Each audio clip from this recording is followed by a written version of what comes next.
It has been 720 days since the drivers of the Open Wheels 500 last hit the track here in Speedway, Indiana. And while it has been a long 2-year absence, today the wait comes to an end. Lots of excitement behind the scenes, lots of changes to the drivers in the community, but one thing remains the same: the focus, the Indianapolis Motor Speedway. Hello everyone, and welcome to the month of November, and welcome to the third running of the Open Wheels 500-mile race, starting today with the Open Wheels Grand Prix. My name is Arjuna Kankipati, delighted to be here on RaceSpotTV and Open Wheels TV, alongside with the one and only Joey Tebbin. And Joey, the community has been waiting a long time for this. However, we're not focused on the oval today. We are focused just on the road course. However, we know just how much the drivers have been focused on this and focusing on what lies ahead. It's a newer tradition going to the Grand Prix course before the month of May actually begins on the oval, but it is a tradition nonetheless, and we have a little bit more excitement nowadays because a few updates ago in iRacing, we finally got the modern and updated Indy GP course. So finally, we're taking on the same course that the drivers do in real life. I think that's providing a lot of hype for everybody in the field. It's a very strong field. Let's talk a little bit, though, about the festivities that we've got in front of us here in this month of November. It starts today, of course, on a Saturday. Slightly different for this year, but it's a busy month of November, not just here in American Open Wheel Virtual Racing. The Grand Prix is the celebration, the kickoff. Monday, though, is the start of the first practice for the third running of the Open Wheels 500-mile race. It leads to the qualifying draw live on RaceSpotTV at 8 p.m. Eastern, 5 p.m. Pacific on Wednesday, November 9th. Pole day. Full uninterrupted coverage will start at 10 a.m. Eastern, 7 a.m. Pacific, running all the way through 6 p.m. Eastern on both November 12th and November 13th as we lock in the field of 33 for the third running of the Open Wheels 500 on November 19th. And one thing that I think is exciting for a lot of these drivers, Joey, is the fact that the oval is brand new and they've had to rework their setups and figure out what is fastest. And not only is the road course newly scanned and newly reformatted, the oval has also received a shiny new scan. It's looking very pretty for our broadcast coming up here. And everybody has had to basically rework their setups. They've had to start, probably not from square one necessarily, but they've had to do a lot more work than in other years. And that is going to be a crazy couple of days in next weekend's time. And you'll see literally all of it on RaceSpot here, Arjuna, won't we? All 14 hours. You literally could not miss a minute, even if you wanted to. That's the schedule. Let's talk about today, though. This first running of the Open Wheels Grand Prix, celebrating the fact that since the last time Open Wheels ran, this car has gotten a revitalization, a new tire model, multiple tire compounds, and it's become one of the best that iRacing has to offer, and the strongest drivers have recognized that. It's why we've got the likes of Valtteri Alander, Nathan Lewis, and Ryan Barneveld representing Kova and BS Competition, teams that you'll see tomorrow in the IMSA Esports Michelin Global Championship. Qualifying underway right now, 10 minutes, the track to themselves, not much to really focus on there in terms of action. The action, though, is 75 laps long for the race, with safety cars, live race control, push to pass, open setups, 2 tire compounds. These are all things, Joey, that many of these drivers, though, will be experienced because they've had to deal with this pressure cooker before. They've all had to deal with this pressure cooker before. There's basically every driver in the field has extensive amounts of IndyCar experience at this very track in its different formats. But of course, the organizers of this race are quite conniving and quite cunning, and they have perfectly set that lap distance to be just outside of the window for a 2-stop. It looks like it'll be a 3-stop with a little bit of a splash for maybe 2 or 3 extra laps of fuel. But will the drivers elect to save a little bit of extra fuel so they can make it a 2-stop? That's going to be a huge question coming into the race. We talked a little bit about this, the new road course configuration that we are running. We saw a brief glimpse, at that final sector where it's tightened up and got on a little bit twistier. But this is still fundamentally a track, Joey, where compromises can be made when it comes to both downforce configuration and then the amount of top speed that you've got down this long main straightaway. But you do often need a little bit of downforce. You definitely need a lot of downforce. You wouldn't necessarily think that because you do have this long front straight going in reverse on the oval. There's also a decently sized straight coming onto Holman Boulevard after turn 6 after the chicane. But other than that, you're basically constantly turning. You're constantly adjusting the car. You're constantly going left, right, left, right. It's very much a rhythm track, and you very much need a setup that'll keep you planted to the ground, at least for part of the lap. I will say, I've now had the pleasure of being to Indianapolis 3 times this year. Once for the 500, once at the start of September for an event with Porsche, where we saw some Porsche Carrera Cup racing around this venue, and then just a handful of weeks ago for the Indianapolis 8 Hours, and I must say, I am enamored with this place, although it always feels a little bit weird now that I've gone there with 300,000 people, going there with just 5,000 people, because it feels totally empty and it feels totally surreal. And I will say, for anyone who makes the trek out to Indianapolis, there is one thing that you must all do. It is go and visit the museum at IMS. I mean, Joey, I know you are a fan of race cars. I think you'd be in heaven there. Yeah, you're making me jealous, Arjun. I still haven't made it to Indianapolis. I need to do that. Maybe 2023 is when I circle the Indy 500 on my calendar to finally make it there in May. Personally, number 1 on my list, I need to go to the Mug and Bun and get a pork tenderloin sandwich, but maybe that'll be after the race. Interesting. That's actually not something I'd heard of. Now, I have been to Charlie Brown's and seen some of those other things. Let's talk a little bit about weather before we get underway. Drivers in a warm-up session.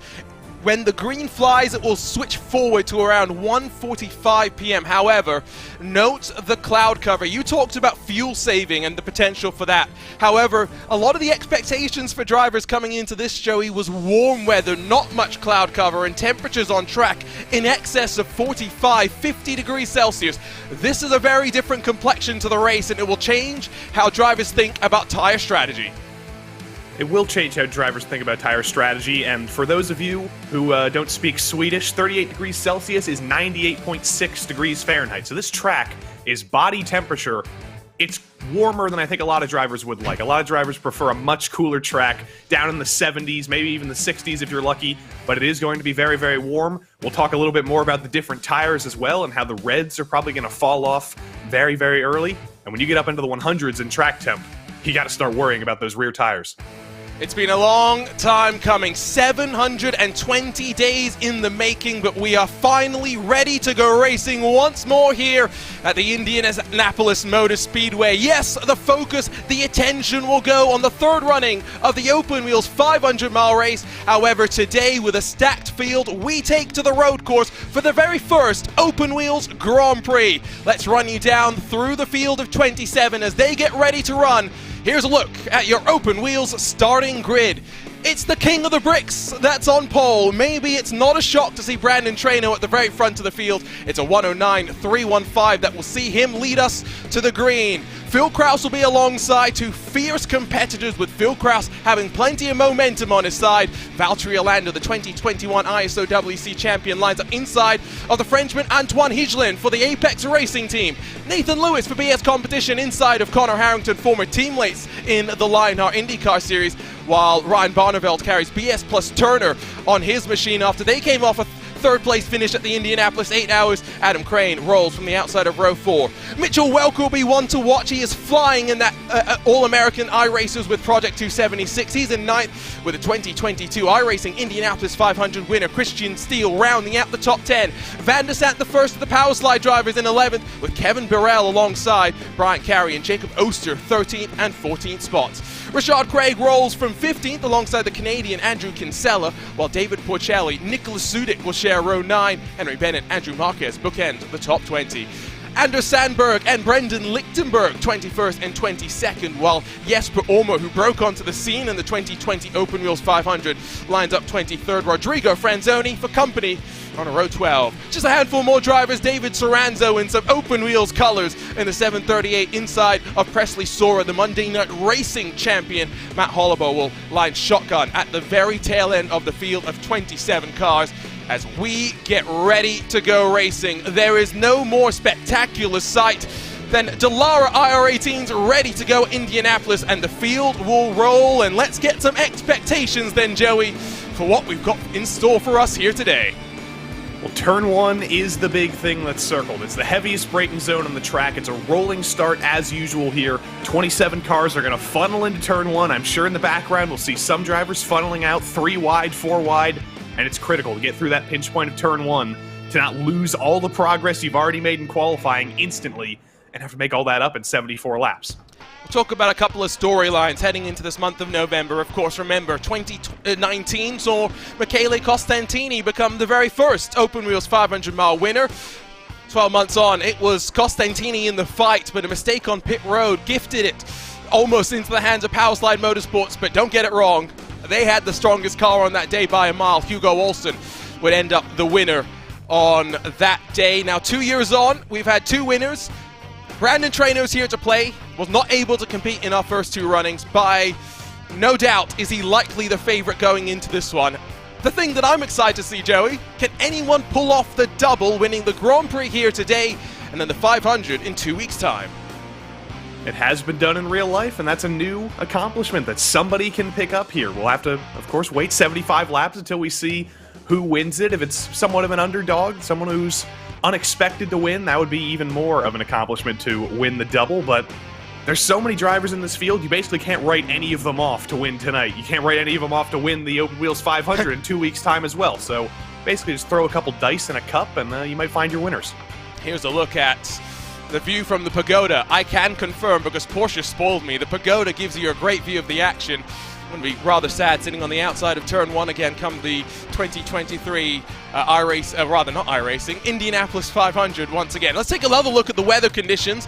It's still cloudy, but you'll note it's warmed up slightly. Now the question will be, does that cloud cover persist, or do we get a bit of respite from it? You'll note a lot of the cars at the front of the field starting on the alternate compound of tires, softer, less durable, but will go a little bit faster. Phil Krause looks to be starting on the primaries. Yeah, that's the decision that a lot of drivers have had to make. Do you start on the reds? Do you start on the blacks? When do you get rid of the reds? They seem like they're definitely the worst tire in terms of overall running. They lose pace very quickly. The blacks are far stronger over the course of the run, but it looks like the reds are the general choice that everybody wants to start on. Do remember, live timing and scoring available at RaceSpot.wtf/Indy. The wait comes to an end. Racing once more at Indianapolis. The 500, a handful of weeks away. Today the focus on 75 laps here at the Indianapolis road course. It's the King of the Bricks that will get the Open Wheels festivities underway once more. We're racing for the Open Wheels Grand Prix. A great start from Brandon Traino, leading Phil Krause on the run to turn 1. 3 wide in the heart of the pack. Adam Crane sees Ryan Barneveld try and make it 4 wide. Somehow they'll sort it out. They'll slow it down in time. A couple of cars tagged around at the very tail end of the field, but other than that, a tidy start at the front. It was a tidy start. It was almost very much not a tidy start after that huge lockup from Ryan Barneveld, but other than that, it was a perfect start by Brandon Traino, a huge jump early on, ended up single filing out basically the whole top 10. We've survived the first half of the lap, but this is critical. The tires are still warming up. It's very, very easy to spin, especially on some of these driver setups that are very, very oversteery. Looks like we're good through the S's, though. Yeah, great view up through the S's section here. Of course, reprofiled at the very end of this sector. Now, Phil Krause has gone from 2nd to 5th. He is seeing what starting on the primaries will do for his pace at the very start. Of course, it will return back towards him once we get into the closing stages of this race and drivers have to pay the piper. But for now, you'll look in the rearview mirrors. It's Antoine Higelin, a former World Championship driver, putting on the pressure, the first of the Apex Racing Team machines. But in the front of the field, it is Brandon Traino, i5G/Apex Racing, in front of Alander, Lewis and Harrington. Mitchell Welker has a look on Higelin. Taking a little bit of a peek to the inside. I don't think that was a legitimate attempt at a move from Mitch Welker there, but it was certainly a look, just letting Antoine Higelin know that he's there.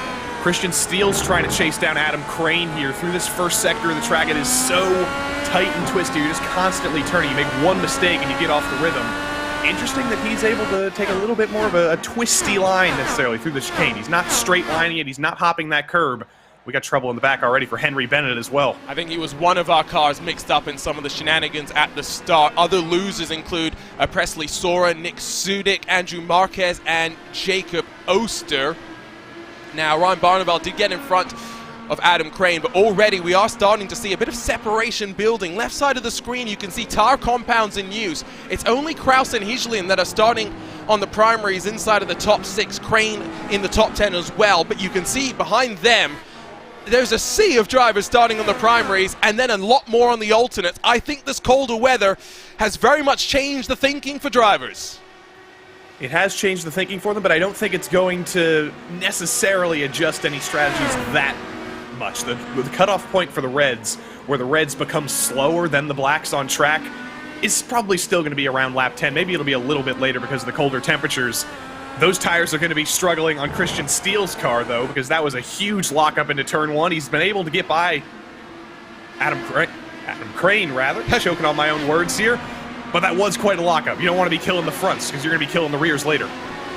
Mitch Welker does look to the inside of the Frenchman, and I tell you what, for Mitch Welker coming into this one, this is such a different experience for him. The caliber of competition he is going up against. Yes, we've seen him on Monday night IndyCar races, but you've got World Championship caliber drivers. You've got Valtteri Alander, the 2021 ISO WC champion, who came into the season with 2 open wheel oval starts and then almost won at Auto Club in our first oval outing of last summer. At the front of the field, though, completing lap number 3. 2-car breakaway, Brandon Traynor, Valtteri Alander, leading from Nathan Lewis and Connor Harrington. All 4 of those cars on the alternate compound of tire, and now Connor Harrington looks to shape up for a move past his former teammate. Nathan Lewis doesn't fight that one at all.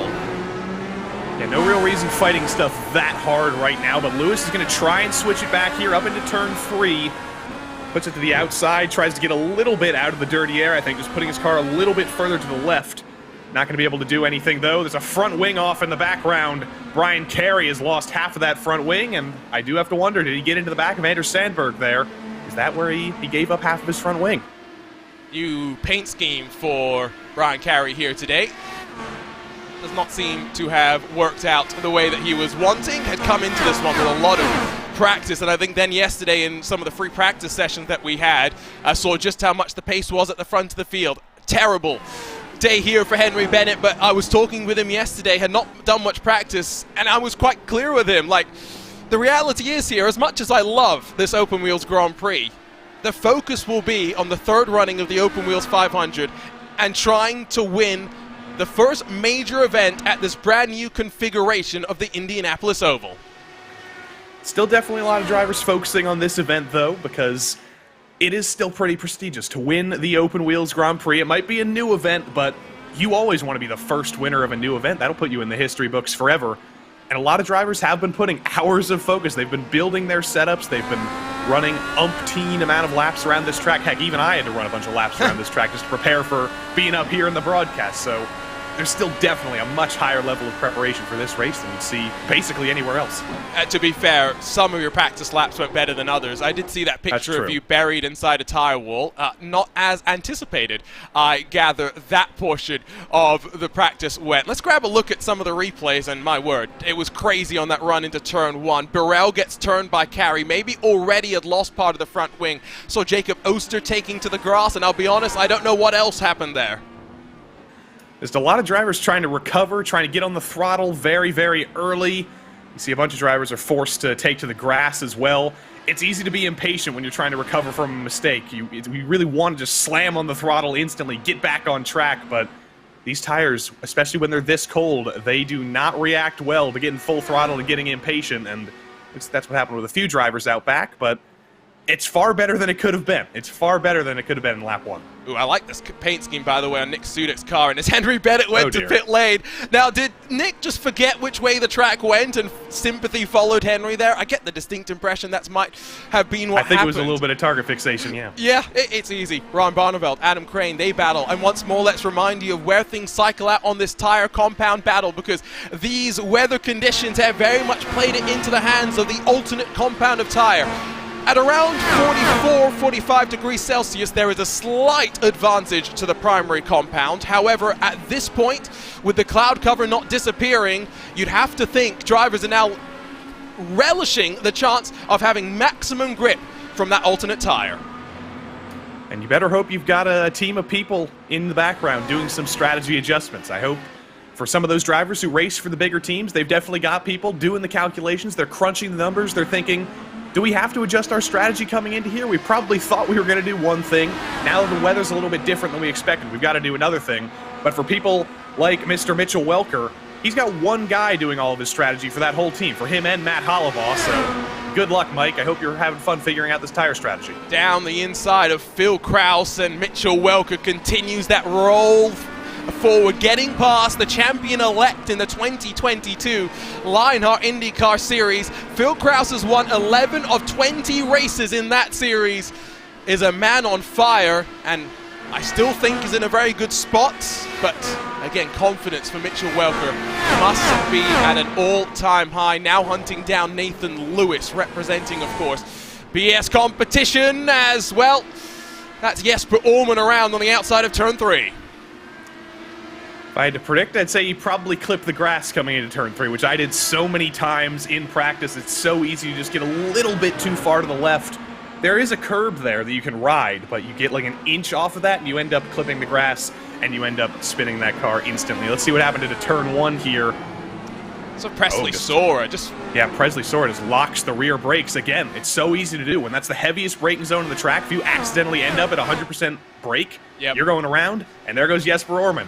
Somehow I don't feel as bad for making these same exact mistakes last night now, Arjuna. Yeah, these are all easy mistakes. Look how much you're trying to extend the limit of the track as well, and I think he does a good job not overcorrecting there and forcing that mistake to be worse than it was. 1 second at the front of the field as we'll get ready to put 8 laps in the books next time by as the leaders work into this back straightaway. Brandon Traino has already built the advantage to 1 full second. Valtteri Alander does have the fastest lap of the race, but as you can see on the left side of the screen in the push-to-pass numbers, not many electing to use them early in this race. Ron Bonneville thinks about the look to the inside. He doesn't go for it.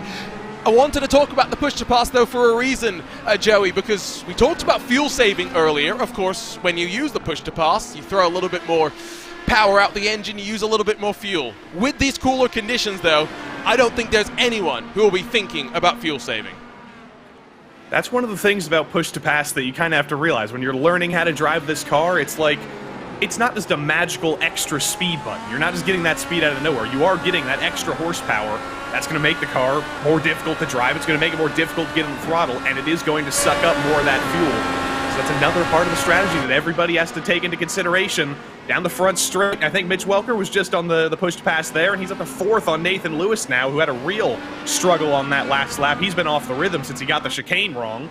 And Mitch just took advantage of that for an entire half full lap. Christian Steele passed by Ryan Barneveld as well. They are having to deal with lap traffic. You see Matt Holliber splitting Harrington from Mitch Welker. Mitch Welker might very well be the fastest man on the track right now in terms of consistency. Yes, Brandon Traino had the fastest lap last time around. Super impressed from Mitch Welker to kick off this month of November. In terms of lap time fall off, if you're curious, Brandon Traino's fastest lap of this race is a 1:11.287. Last time by a 1:12.487. That gives us the indication of just how much those alternate tires fall off. Not even 10 laps in, more than a second slower than the fastest as well. Mitch Welker has a moment there with the traffic. And that traffic is his teammate, so Matt Hollibaugh has a little bit of, extra reason to get out of the way, to let everybody by. He's doing a good job as best as he can to let everybody by. Kraus is going to get by Higelen. Everybody's through, so no harm, no foul there. But Kraus is on the push to pass in the draft of Nathan Lewis as well. Nathan Lewis has been falling these past couple of laps, and that'll be an easy move for Kraus into turn 1. Now, have we reached the crossover yet? Surely not. Surely not, based on the speed of Brandon Traino. But that crossover when the reds start to fade too much and go off the cliff, and the primaries pick up the pieces for those that were on the right tire at the right time. Ryan Carey, with that missing part of his front wing, will trundle down pit lane. 2 power slide drivers now have had to visit pit lane. Henry Bennett, our one and only retiree from this race. Check back in at the front of the field as we get ready to finish the 10th lap of this race. And this is not where I'd be worried if I was Brandon Traino. You know where I'd be worried? It's when you get to the stint on the black compound of tire, because last year in ISOWC competition, Valtteri Alander was the primary tire whisperer, doing things that nobody could comprehend. Give it about 12 laps time or so, and I feel like we might get to see the initial stage of the primary tire whisperer in a few laps time. I think that's Brian Carey leaving the pits over there. He's no longer Brian carrying damage. He's fixed that front wing, and he's going to come out right in the middle of Valtteri and Brandon. He's going to back out of it, though. Valtteri's going to get through. He did have to check up about 1 or 2 tenths, though. Yeah, it definitely will have cost him a bit, but he'll be able to make that up if he wants to use one of those push-to-passes. Slightly different for those of you that are more familiar with the real-world system, where it's based on seconds. The allotment that you get here, we get 10 usages over the course of the race. They last for about 20 seconds. give you about 60 to 70 horsepower more. If you lift off more than about 55%, you will cancel that push to pass as well. You think about it differently to how you would do, of course, then in real world racing. Phil Krause has the bit between his teeth, trying to close up to Mitch Welker, and last time Phil Krause faster than Welker. Now still a couple of tenths slower than those out front, but lap 11, and Phil Krause is maybe biding his time and starting to push the issue a little bit more as Mitch Welker will dive to pit lane very early on. You know you're going to have to make 3 stops. There's no point trying to extend this to try and make it a 2 stops, so Mitch has decided, you know, these reds are probably already starting to go over the point where they're at their best. You're already starting to lose lap time. Might as well come in, put on another set of blacks. I think that's exactly what he's going to do. But that is the first driver to bite, and I think he knew that coming in. He was saying, there's a lot of drivers on much, much bigger teams here. We're probably going to have to do something slightly odd, slightly Dale Coyne style, kind of throw something at the wall and hope that an alternate strategy is what works for us. Yeah, it's not just fighting at the front of the field, though. By the way, we check in with a bit of a train that is built behind David Soranzo, who has climbed his way forward 9 positions. He has Rodrigo Franzoni on the back of him, and then Lichtenberg, Marquez, and then Presley Sora after his spin, maybe having a little bit too much bias rearwards. Still up inside of the top 20. Now, Mitch Welker, I was very curious where he would emerge. 9.5 seconds the stops are right about on the money. You can see as he works his way through pit exit. He's got a lot of clean air in front of him, and the leaders still working their way through the final corner. And this is the ultimate pressure now. On that outlap, you've gone for the alternate strategy. You're hoping it's going to work. The only thing you need to do right now is make sure you don't wreck on those colder tires. Make sure you've taken into consideration the adjustment from the reds to the blacks. You've taken under consideration the fact that you've got a full tank of fuel in your car now. Looks like obviously he's got everything under control, though, and he's going to hope that this undercut works out for him. Maybe catch up to Connor Harrington and fight for a podium. We're on board with the flying Finn Valtteri Alander. Let's not just ride with him. Let's ride with Brandon Traynor, animated, talking for the two of them on the radio. Flip-flop that around. That is not how it is. It's the other way around. You got the king of the bricks on the right-hand side. You got Valtteri Alander on the left. Valtteri, like I said, came into ISOWC with so little IndyCar experience, and this is where sim racing plays such a big part, and it's why I'm so excited to be working alongside with IMSA as part of that IMSA Esports Michelin Global Championship. Valtteri is now talking about trying to come to Indy to watch an Indy 500 purely because he's fallen in love with this car through iRacing. And that is why sim racing is so good. It makes motorsports accessible, and it makes motorsports diverse. The sim racing to real racing pipeline, that's what it's all about. This is a psyop here in the Open Wheels GP. We are trying to convince you psychologically to be an IndyCar fan. I think we might have convinced Mitch Welker, rather, has convinced Connor Harrington to come in early to cover off that undercut. Yeah, now this is an interesting call. I'm very curious exactly how this one is going to play out. So we will track this battle down through pit lane as it works itself out. So Connor Harrington, pit lane speed. Now there are a couple of rules and regulations that they were told to mind as well. So that will be something they are thinking about. How much have they had to think about that? Mitch Welker gets pointed straight, locks it down, then works through the third to last corner, sweeps through the penultimate corner, and then basically foot to the floor out of there. Where will it line up, though, between these two? There's a look on board with Mitch Welker, but where is he relative? Look how close he is, and his tires will be up to temperature. Both have switched over to the primaries, so it's going to take Connor Harrington a lap or so to get them where they need to be. Mitch Welker in the hunt for a podium. Trying to take a quick look at his thumb on his left hand there. I think that is his thumb, just kind of out of consideration. He's not using his thumb because there was a little bit of a thumb injury yesterday. Nothing too remarkable, but a little bit of slicey and dicey. And yeah, weight savings, exactly. A couple of grams, and it's working for him. He's driving injured, but he's doing a fine job with it. Christian Steele, 2020 iRacing Indy 500 champion, next to work his way to pit lane. Alexander Van der Stan on the push to pass, though, and now working past Rashard Craig. It's Indy Alliance Racing versus Powerslide Motorsports, and with commitment under the brakes, Alexander Van der Stan gets it done. You did see him jump over the curb a little bit more than I think he would have wanted to. You can get away with it more in these cars than you can in others. I remember talking with some GT3 drivers and saying, depending on the manufacturer they represented, the different opinions on the big curbs at turn 1 and then back here at the end of the back straightaway as well. Front of the field. You still don't want to hit him ever. You don't want to hit him ever. No, I agree. Front of the field, 1.4 seconds. Traffic. I think Alander now well and truly out of drafting range. Yeah, he's fallen off just a little bit, and that makes me wonder, has he used up his stuff a little bit more than Treno? He was about 0.07 of a second off last time, so it's not like the Reds are extremely falling off for Valtteri Alander right now, but right now, at least in this little sequence of the race, it does seem like Treno has done a better job of saving those tires. We'll see if it shifts around maybe in 7 laps time or so as the run actually begins to end. On board with the Frenchman Antoine Higelain. Semi-retired, I would say, from sim racing at this point.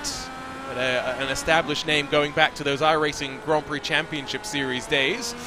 And there's a little bit of a family flair when it comes to the racing in the household here, because I believe Antoine's dad, Pascal, very heavily involved behind the scenes with the Apex Racing team, the lead developer for SDK Gaming, for those who use it. So Pascal's a lovely guy. I've had the pleasure of working along with him on a number of things in the past as I was starting my broadcasting. I've DM'd about tech support with Pascal Higelain. I never made that connection. Did you not? I did back when I was doing the my first iRacing broadcast ever with the Senate race. I used SDK Gaming. We were having some glitches. Sent a message to Pascal Higelain. He solved everything. Yes, that sounds like me. That was how I got started. I owe a lot to Pascal, so I'm very grateful that Antoine is out there racing here today. One of a handful of the Apex Racing teammates. Now, I'm a little bit disappointed. Ben Fuller, if you're watching, were you scared of Brandon Treno's speed? Because I expected big things from the Indianapolis native. He did not show up. I'll also throw another Apex Racing teammate under the bus, Elvis Rankin, who I met at Indianapolis a few weeks ago. He never signed up for this race, but he should have, so I'm just going to blame him for that one. Check back in, Franzoni, Lichtenberg, and Marquez, showing that even though, we've got strong drivers at the front, there's racing even for those down in the mid part of the field. Yeah, there's no weak drivers in this field. That's a fact that you learn very, very quickly when you see the qualifying times, when you saw that everybody was separated by about 2.7 seconds. There goes Andrew Marquez diving to the inside of Brendan Lichtenberg. Pretty straightforward move. Looks like Lichtenberg didn't feel like fighting that one too hard, and he really couldn't, because that was a great dive by Marquez. Didn't lock the brakes, and he's already driving off into the sunset in the first sector. Yeah, we're getting towards the end of the fuel window, and just right on cue.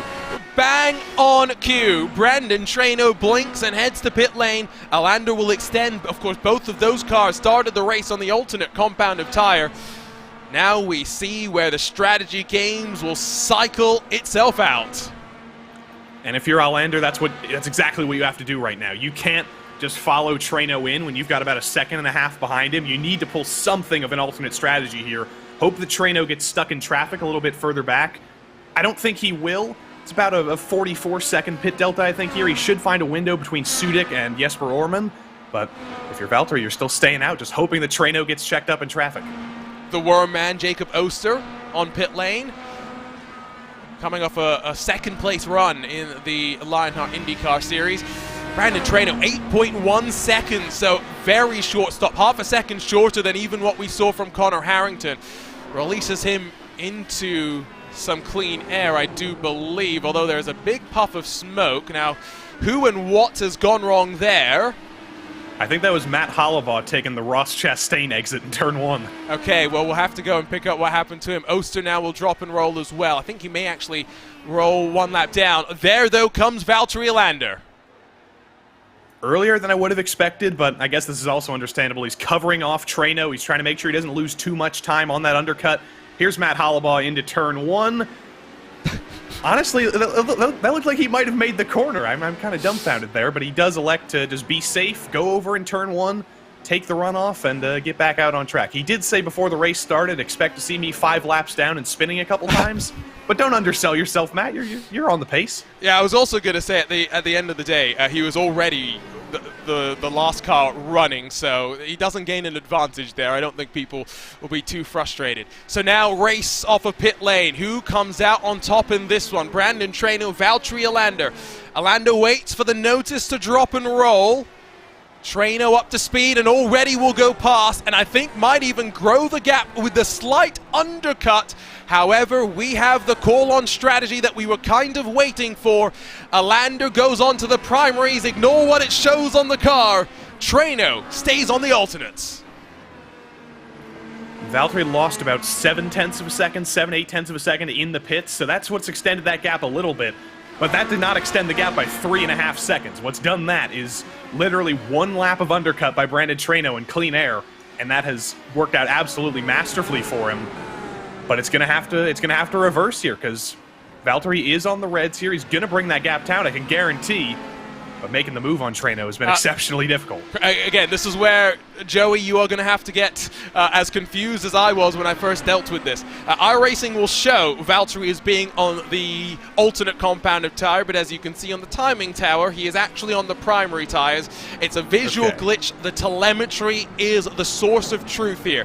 Now, Phil Kraus started on the primaries. What does he do now with one mandatory stint on them out of the way? Will he go with the alternates for the next 55 or so laps? He drops and he switches. I think we are going to see one and only one stint on the harder alternate tire, primary tire.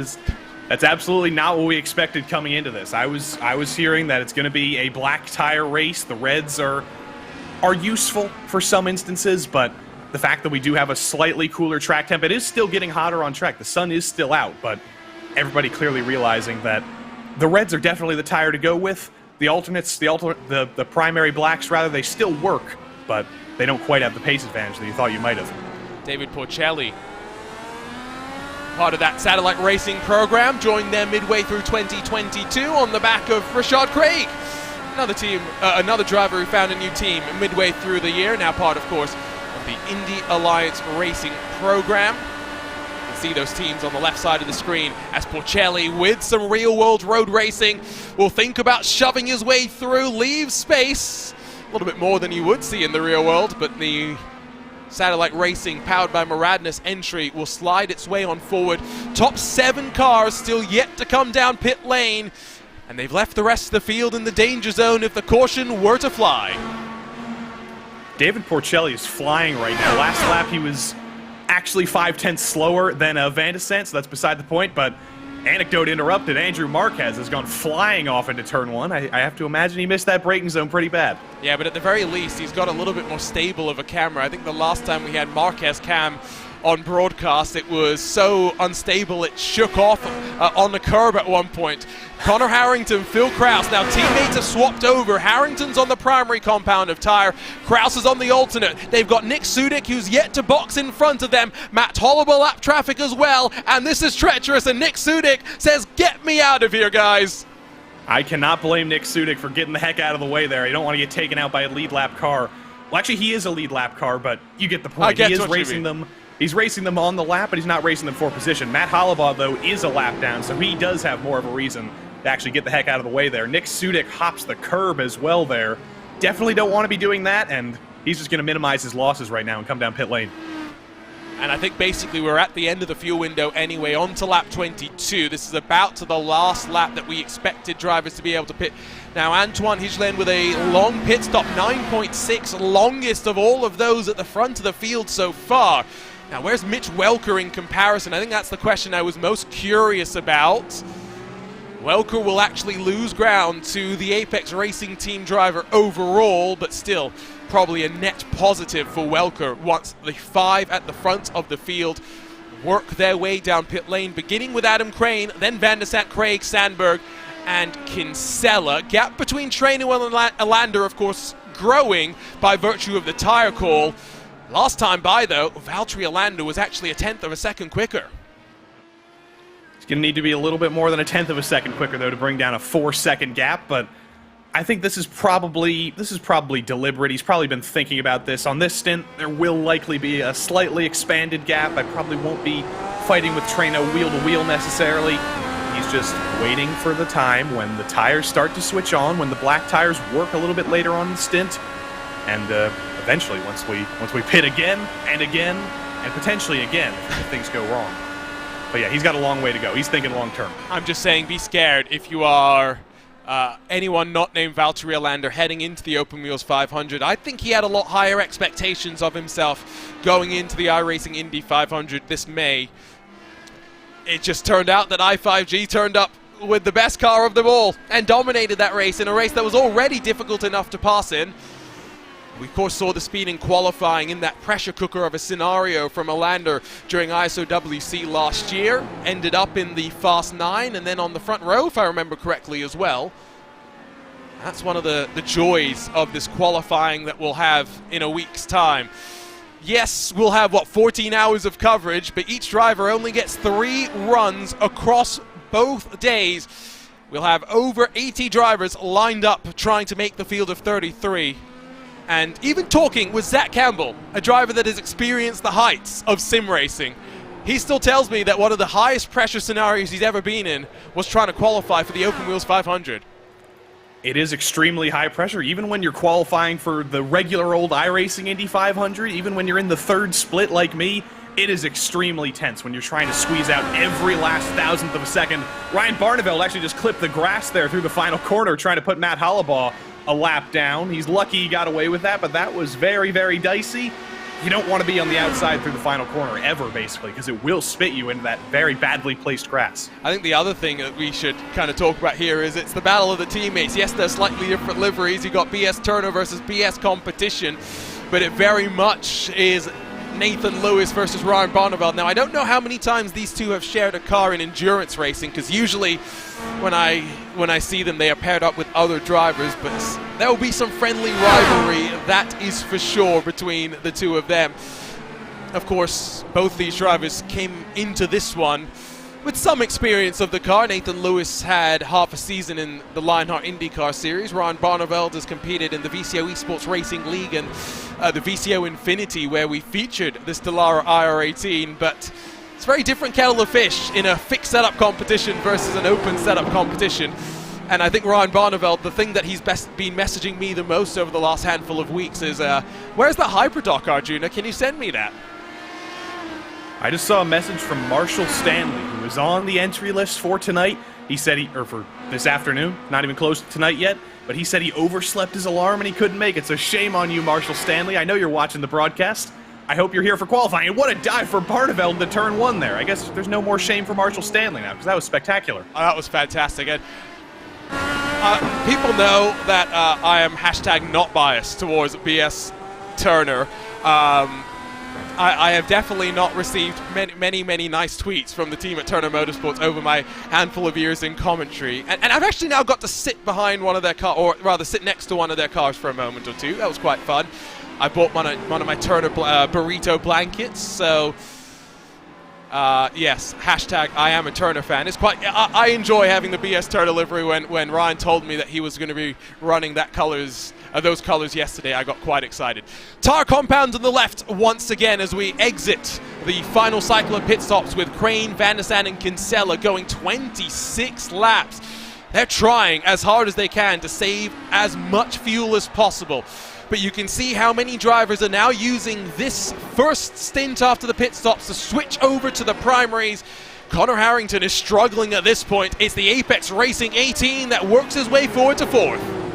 And Crane, Van der Sande, and Kinsella, I think, are all trying to go for that 2-stop. They're trying to pit on lap number 25. They're trying to pit on lap number 50, and that's it for them. They're not going for the win, though, I don't think, because when Crane and Van der Sande came in, they were only a few seconds ahead of Trano.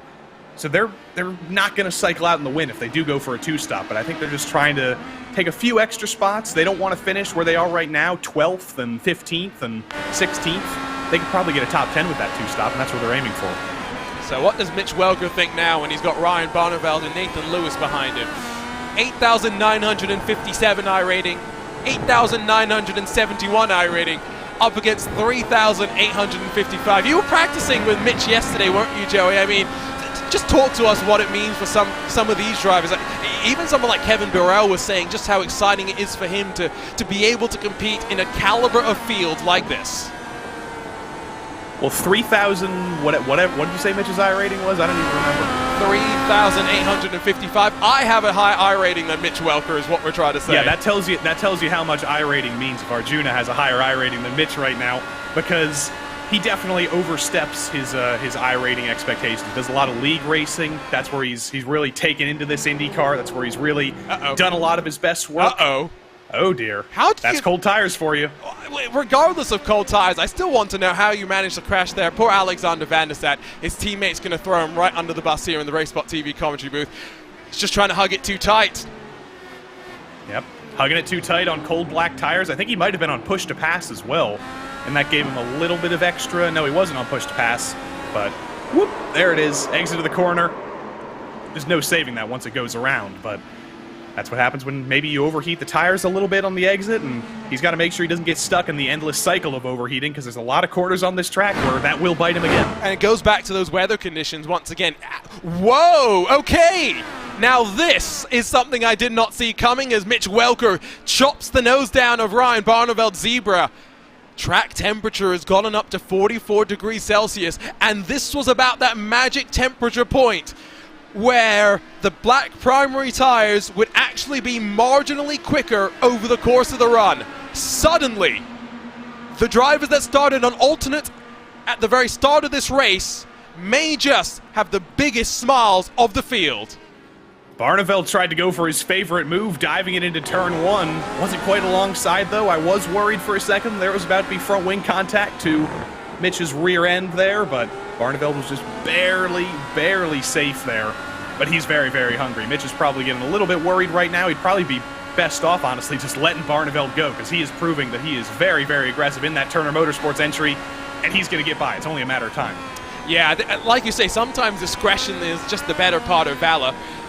I will say, not just impressed by the speed, I'm impressed by the calm, steely focus on the face of Mitch Welker at this point as well. This is like watching Maximilian Benecke, Ryan Barneveld, Nathan Lewis when we're commentating on the top split of iRacing special events.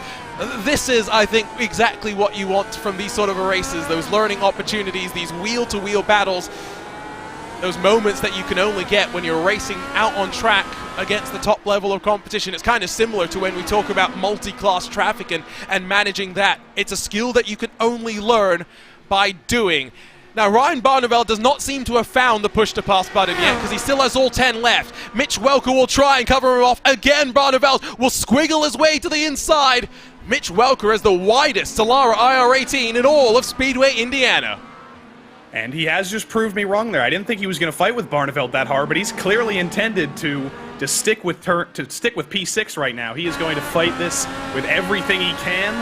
Nathan Lewis, I think, is probably very happy seeing how aggressive Ryan Barneveld is, because he's probably in the back of his mind thinking, you know, if Ryan does another dive like that, if he gets it a little bit wrong, that's probably 2 free positions as 2 cars go tumbling through turn 1.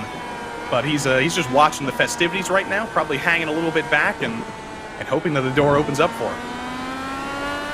Nice little battle for sure up here as we get closer and closer to the halfway point. Let's ride on board with Nick Sudik. Oh, look at him slam back into the rig as he gets onto the brakes. Will force Lichtenberg wide, but you can use the little bit of the access road.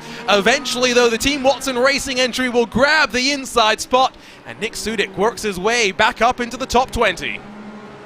Still locking it up into turn 4, though, so that is just an endless lockup through the first sector. I think Lichtenberg might be able to fight back down the back straight here. Doesn't look like he's going to be on push to pass. I think he's just going to let Sudik continue on. And Marquez, as well, is trying to pick up the pieces. He's had a great run in the second half of this stint, at least. He's been driving his way forward after a few mistakes. And Van de Sant, one of those drivers on the newest tires in the field. He went all the way to lap number 25, going for that 2-stop. He's going to blow by Jacob Oster here. Yeah, deja vu. Rashad Craig, not Jacob Oster. Remember, they're 2 green cars. Very, right. Yes, no, don't worry. Joey, go to Twitter, go to the VCO Esports social media, and just scroll through until you find BS Competition versus the Apex Racing team from this past Wednesday. Because if you want to know what it's like to commentate on a race with the Mercedes Formula 1 cars, where they're all just the same livery, we basically found that out, and we only had 6 cars on track. I don't think I've ever been so confused commentating on blue and white cars before. You can't confuse Van de Sant with anybody else, though. No. That's easy. And that's why I do like IndyCar communities in general, because you scroll through. Van de Sant, Powerslide Motorsports. Let's look at another Powerslide Motorsports car. Where's Brian Carey? There's no confusing those. They are quite distinctly different machines, right? You could say the same thing for Christian Steele as we grab a look at the i5G Steely rocket machine in purple.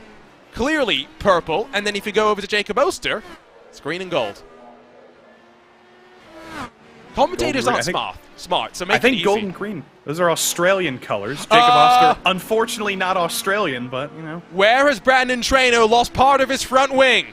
Very good question. He is bleeding time, hand over fist, just struggling to bring that car back around.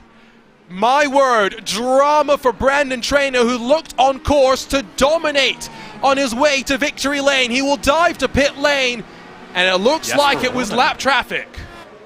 That's Jesper Orman up ahead. Traino doesn't even dive it to the inside in turn 1. Did he just misjudge the closing speed on Jesper? I don't know what's happening here through turn. Yes, he did. I gotta say that's on Traino, honestly. I'm sure he expected Jesper to be a little bit quicker through turn 3, but he just runs into the back of him.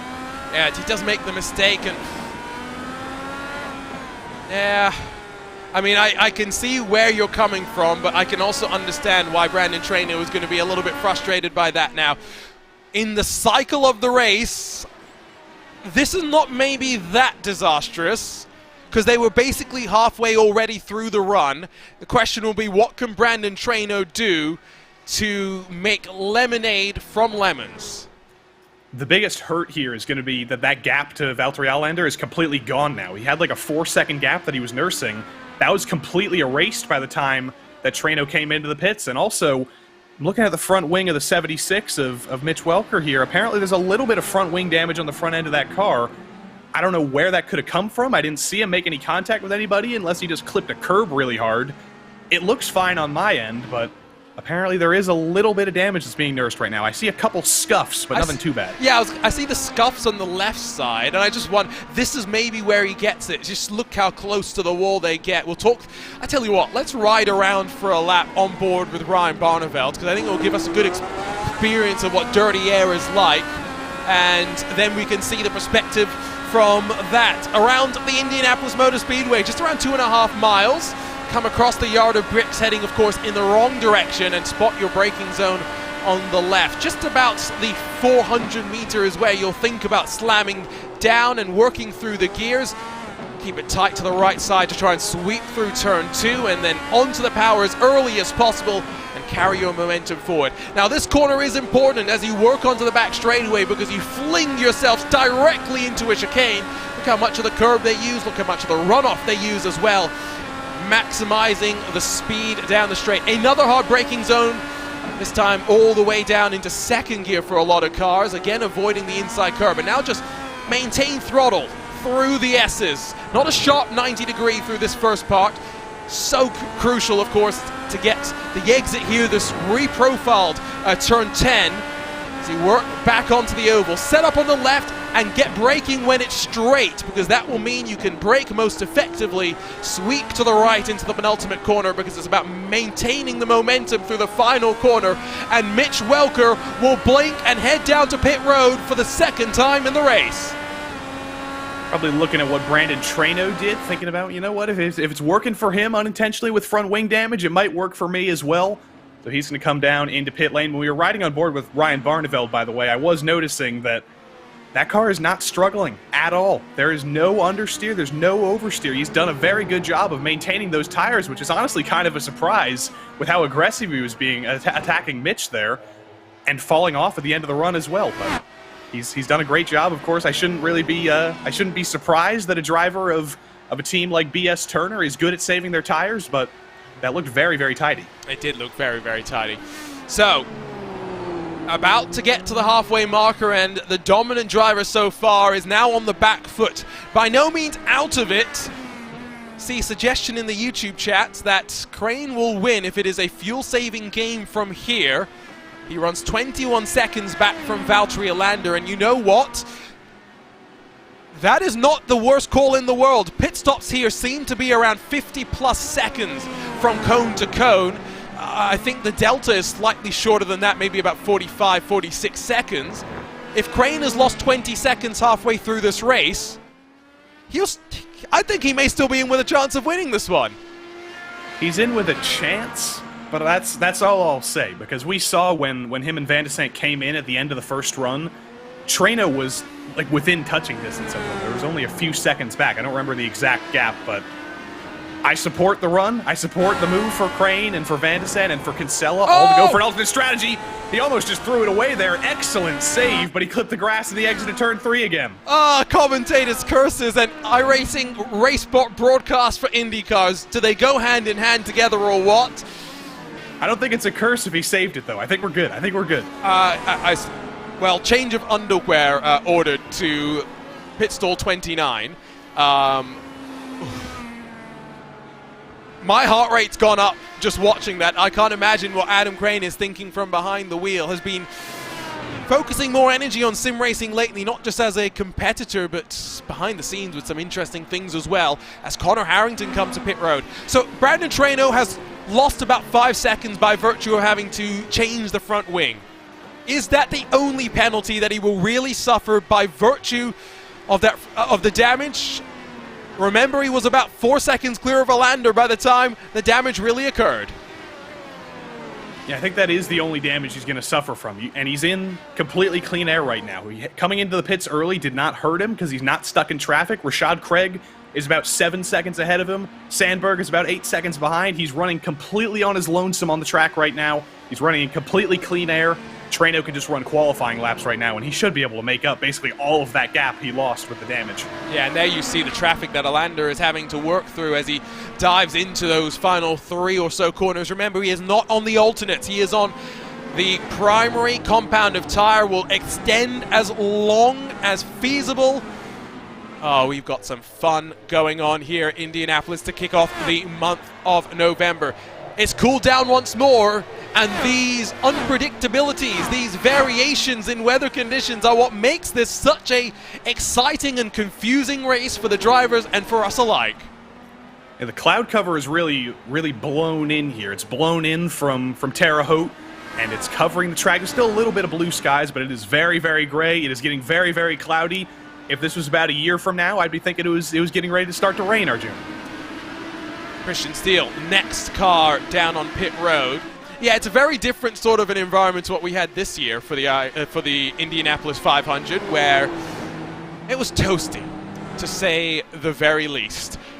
What a race it was as well. I saw some pictures from earlier today. Hugo Olsen, our 2020 Open Wheels 500-mile race winner, met up with Jesper Orman and Thomas Christensen from the Indy Alliance Racing program, because Marcus Ericsson has brought the Borg-Warner Trophy with him to Sweden. So the 3 drivers met up, had a bit of a celebration, took a photo with Ericsson in his Husky chocolate racing suit in front of the Borg-Warner Trophy as well. And now Jesper Orman runs down in 24th. Of course, Hugo Olsen will be trying to defend his crown and become the first repeat winner of the Open Wheels 500-mile race. It's hard to illustrate and talk about just how important the qualifying session next weekend is going to be. So join us for that coverage beginning at 10 a.m. on Saturday morning, November 12th. Phil Kraus next to roll to pit lane. It's a very, very wide pit window here. It's going to be a very long pit cycle. We saw the first stop for Treno and for Mitch Welker a few laps ago, and we're going all the way to lap 50 for the likes of Crane, for Van de Sant, for Kinsella. So you're going to be seeing so many strategies open up here, and that's the benefit of this race length. 75 laps, it's been perfectly determined because there are so many alternate strategies you can pull. There's so many different things you can try to go off strategy to try and move your way up in the field. Mitch Welker's alternate strategy, though, is not quite working out for him right now because he's stuck behind Soranzo in the worst part of the track to be stuck behind somebody. You should be able to get by him straightforwardly in turn 1, but right now he is probably not very happy. Both these drivers are on the primary compound of tire. Soranzo 18 laps into his run. Mitch Welker will feel the urge to get past as quick as possible. And as much as I support the colors for David Soranzo in the Open Wheels decaled car, Mitch Welker will continue that charge forward. I'm glad that you talk about how perfectly crafted this race distance was, because as the person that determined it, I can tell you that I basically just looked at race distances from the real world and said, okay, I want the shortest one of them because I don't want this race to go on forever if we get plenty of cautions. Those that watch the ISO WC at Watkins Glen will know what I'm talking about. Christian Steele gets past Nick Sudik. That's not a battle for position. Steele's just come out of pit lane. The battle for position is between Sudik and Marquez, who have basically been locked together since the start of this race. You know, the two buddies here at the back of the field, they're doing all their work together. Sudik, actually, we're going to ride on board with Marquez rather first, as he's just kind of riding in the coattails of Nick Sudik right now. Sudik has been doing a lot of the heavy grunt work. He's been making a lot of passes at the head of this train, but Marquez has always been on the scene to just pick up the pieces, to take advantage of the driver that's been put off rhythm, and he takes them as well. Both of these drivers are doing a much better job than some of the other drivers in their vicinity on these tires. It's going well so far. Time management, such an underrated part of this IndyCar racing with these multiple tire compounds, especially since we don't have different compounds per race like they do in the real-world NTT IndyCar Series. That would be an extra complexion to change things up even further. Speaking of the NTT IndyCar Series, missing Adam Blocker out on track today. He's in Argentina with the Juncos Hollinger racing crew to do some demonstration runs with Agustin Canapino, a familiar name to those on RaceSpotTV, doing the driving. Of course, represents Williams Esports here in the sim world, but an experienced touring car competitor in that region. Should be quite exciting to see how it goes. That's Marquez, by the way, getting lapped by Antoine Higelin, who's in second as it runs right now, albeit 10 full seconds back from Valtteri Alander, who is doing all that he needs to do. 1:12, 1:62 last time around from Valtteri Alander. He is flying on the primary tires, and it is time for something new. He was catching up to the back of David Soranzo, and he said, I don't want to pass another lapped car. I don't want to get held up by another lapped car. It might as well be time for me to come in. He was running some great lap times. You can see a lot of the difference there. Those laps that were about 3/10 slower, that's because he was getting stuck in lap traffic. He was doing a lot of work. He's going to do a human pit stop and put a little bit of human fuel in the tank. And we'll compare his pit stop to Treno as well, because Treno did have to fix a little bit of damage with the front wing. Still should be about 8.5 seconds for Valtteri Alander, though. Treno came out on the primary compound of tire. Remember, this is his mandated stint to run at least one. Alander has used both. What will he do when he rolls into the box and hits the marks? Nice and tidy, no mistake there for him. Up on the jacks he will go. And looks like he's staying with the primaries despite what it shows on screen. So indeed confirmation as Alander hits pit exit, and look how close it is with Brandon Treno. Yes, he's had to change a front wing, but Brandon Treno is still in the fight. He'll be right behind his rival. It's a wheel-to-wheel fight from this point forward. And Treno is going to be on the push to pass here on the back straight, I can guarantee. He's on warmer tires. Valtteri's still struggling to get the tires up to temperature through the chicane. He's going to be struggling a little bit. He's got a worse exit. He's got a huge wiggle on the exit. Here comes Treno. No push to pass. That's actually kind of a surprise, but I think he might think he's able to make this pass legitimately on track. And he's also going to have quite a few cars up ahead. Rashad Craig and Van de Sant, they're going to be picks that Treno can potentially use to get past Valtteri in a couple laps. Of course, it will switch back around at the end. Alander maybe will go on to the alternates for a short stint at the end. What will Brandon Treno elect to do? Plenty of excitement here in this battle for what is fifth on track, but of course, net race lead. Love this look on board that we're going to be able to get across both the drivers. Valtteri Alander, new apartment, has moved with his career.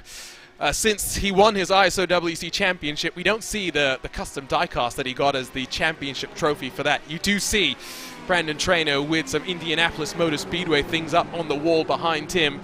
Three-time winner of the iRacing Indy 500. Maybe it's not a shock that this is the track that he will spend most of his time thinking about, with less than 35 laps still to go. Do remember, we still have the potential for cautions with 40 minutes left in this race if we go green from this point to the end. Those mysterious cautions, that could definitely throw things off. Antoine Higelin comes in from the lead. That's going to promote Adam Crane to the lead, and that's going to be a driver to watch in the number 29. You got to look for his gap back to Valtteri Alander, back to Brandon Treno, because those are the drivers he's fighting for the win. If this two-stop is going to work, he needs to make sure that he can keep a nice gap to them, because they're going to be able to chase him down in the final stint. Wherever you're watching around the world, thank you for joining us here as we kick off the month of November and the return of the Open Wheels 500. Today is the start of the first Open Wheels Grand Prix. 2 weeks from today, though, November the 19th, we are back here at IMS for the third running of the Open Wheels 500-mile race. Qualifying next weekend, uninterrupted coverage exclusively here on RaceSpotTV. It's going to be a lot of fun. Brandon Traynor has already done 10 laps on his tires, and I think we're starting to see that pay a little bit of a difference here. Valtteri Alander has the bit between his teeth. Last time by, the Finn 6 tenths faster than the King of the Bricks. He is just running away right now. He actually got very aggressive getting by Rashad Craig into turn 1. I didn't expect that dive necessarily. I expected him to be a little bit more patient, but he knew he had the pace. He knew he would be able to make the move. And Valtteri's easily up into P3 right now, should be P1 overall. Phil Kraus might actually be in the conversation for second now, with Traynor struggling a little bit on this alternate strategy he's been forced on. Those tires are struggling, and Phil seems pretty quick right now. Last lap for him was a 1:12.0. Last lap for Traynor, a 1:12.5. Kraus is definitely in the conversation for second, if not the win. Now remember that Kraus took the primary tire at the start of the race, one of the few in the top 10 to do so. He's paid that punishment that we thought it would be a punishment. It turned out then the temperatures got warmer, so we thought maybe it was a bad call, and now it's cooled down. We think it's a good call once again. 75 laps, regardless of what it's done with fuel strategy, what it has done with this weather setting is really livened up the expectations and thrown drivers on their feet. Now Rashad Craig, one by one, has had to see the leaders, net leaders, work their way past. Still Crane and Van der Sande extend as long as possible. They will be looking to hit the magic lap number 50 mark to then get to the end of the race. So Alander now 1.5 clear of Traynor, with Kraus in company as well. Connor Harrington, remember, qualified very well and started the race quite well as well. Unfortunately, it's just not playing out in his favor. Still going to be about P4 potentially once everything cycles out. Adam Crane is, of course, the wild card that'll determine if Harrington will be around P4 or P5, but he's had a solid race all on his lonesome here. We do see Adam Crane in another livery that is very, very easy to spot. You're not going to be confusing that for any other team that isn't Satellite Racing. No, sorry, I mean, I've got to interrupt you here. It could be Scowers, it could be a David Graybill livery, but it's still pretty. It stands out in this field at least. Which Satellite Racing car are we on now? If you didn't look at the left side of the screen, how would you know? Well, that's why I specified the team. It's yes. You know, teammates getting confused. I can deal with that. But when I'm confusing drivers from different teams, that's when it starts to get tough. No confusing those two though. Phil Kraus by Rashad Craig. Yes, and I totally just blanked that this was a battle not for a lapped car, but Rashad Craig is yet to stop. He is another one of those drivers trying to go a little bit longer, albeit was unable to go as long as Crane and Van der Sande in the first cycle of pit stops. See how it will play out for him. Crane and Van der Sande, excuse me, are in a very good spot, because if there is a caution that flies, regardless of its timing, I think they basically put themselves in contention to be towards the front. Now, I'm not sure if they've got the pace to fight at the front with Traynor, Kraus, and Alander, who clearly are the class of the field. But never say never. It's as simple as that. I don't think Crane and Van der Sande want a caution right now, because no. Crane wants to lead this race. He has a 14-second gap over Alander. This is how things, I think, would cycle out, because they both have one more stop to go. Valtteri needs to be 14 seconds quicker over the next 30 laps to catch Adam Crane. He will definitely pass Van der Sande. Van der Sande is within touching distance. He's not in the conversation for the win anymore, I don't think. But Adam Crane, he has a legitimate 14-second gap now if he can make the fuel work. So, lap 46 of 75. 30 to go. 5 away from a magic number that some will use to get to the end. Van der Sande, we watch him with separation building up behind. Such a interesting dichotomy this track is. You got the high-speed straights, some fast kinks, and the slower speed slinky corners where traction and mechanical grip can really be so important. Setups and the work that goes into it, not just important for the 500, but important for this Grand Prix as well, and being able to utilize both of the tire compounds within the right of their windows. Across the line yet again. Packed house here at the virtual Indianapolis Motor Speedway to welcome. Love to see it. Open wheels back to the Speedway. Rashad Craig dive to pit lane. I said this earlier, but I mean, Joe, you said you've never been to Indianapolis. You've got to make sure your first time is 4 or 500 because it is totally different being at the 500 versus being there for anything else. Maybe I'll make my first time a BMW track day now that they've built their new thing over in Indianapolis. Get a couple of laps in myself, you know. I know a guy. Yeah, no, there's a lot of things going on exciting at the Speedway that I've noticed. Even just the fact that the facilities, if you know what I mean, are starting to get upgraded from what seems like prehistoric era. Podium's quite nice as well. I don't know how I managed to do it, but I sneaked my way onto it for the Indianapolis 8 hours, and I was sitting there being sprayed by champagne thinking, why did they let me up here? Well, after you get your dental degree, after you earn all your dentist money, I'm sure we'll see you, Arjuna, winning an LMP3 race in Indianapolis in a couple of years. I look forward to that.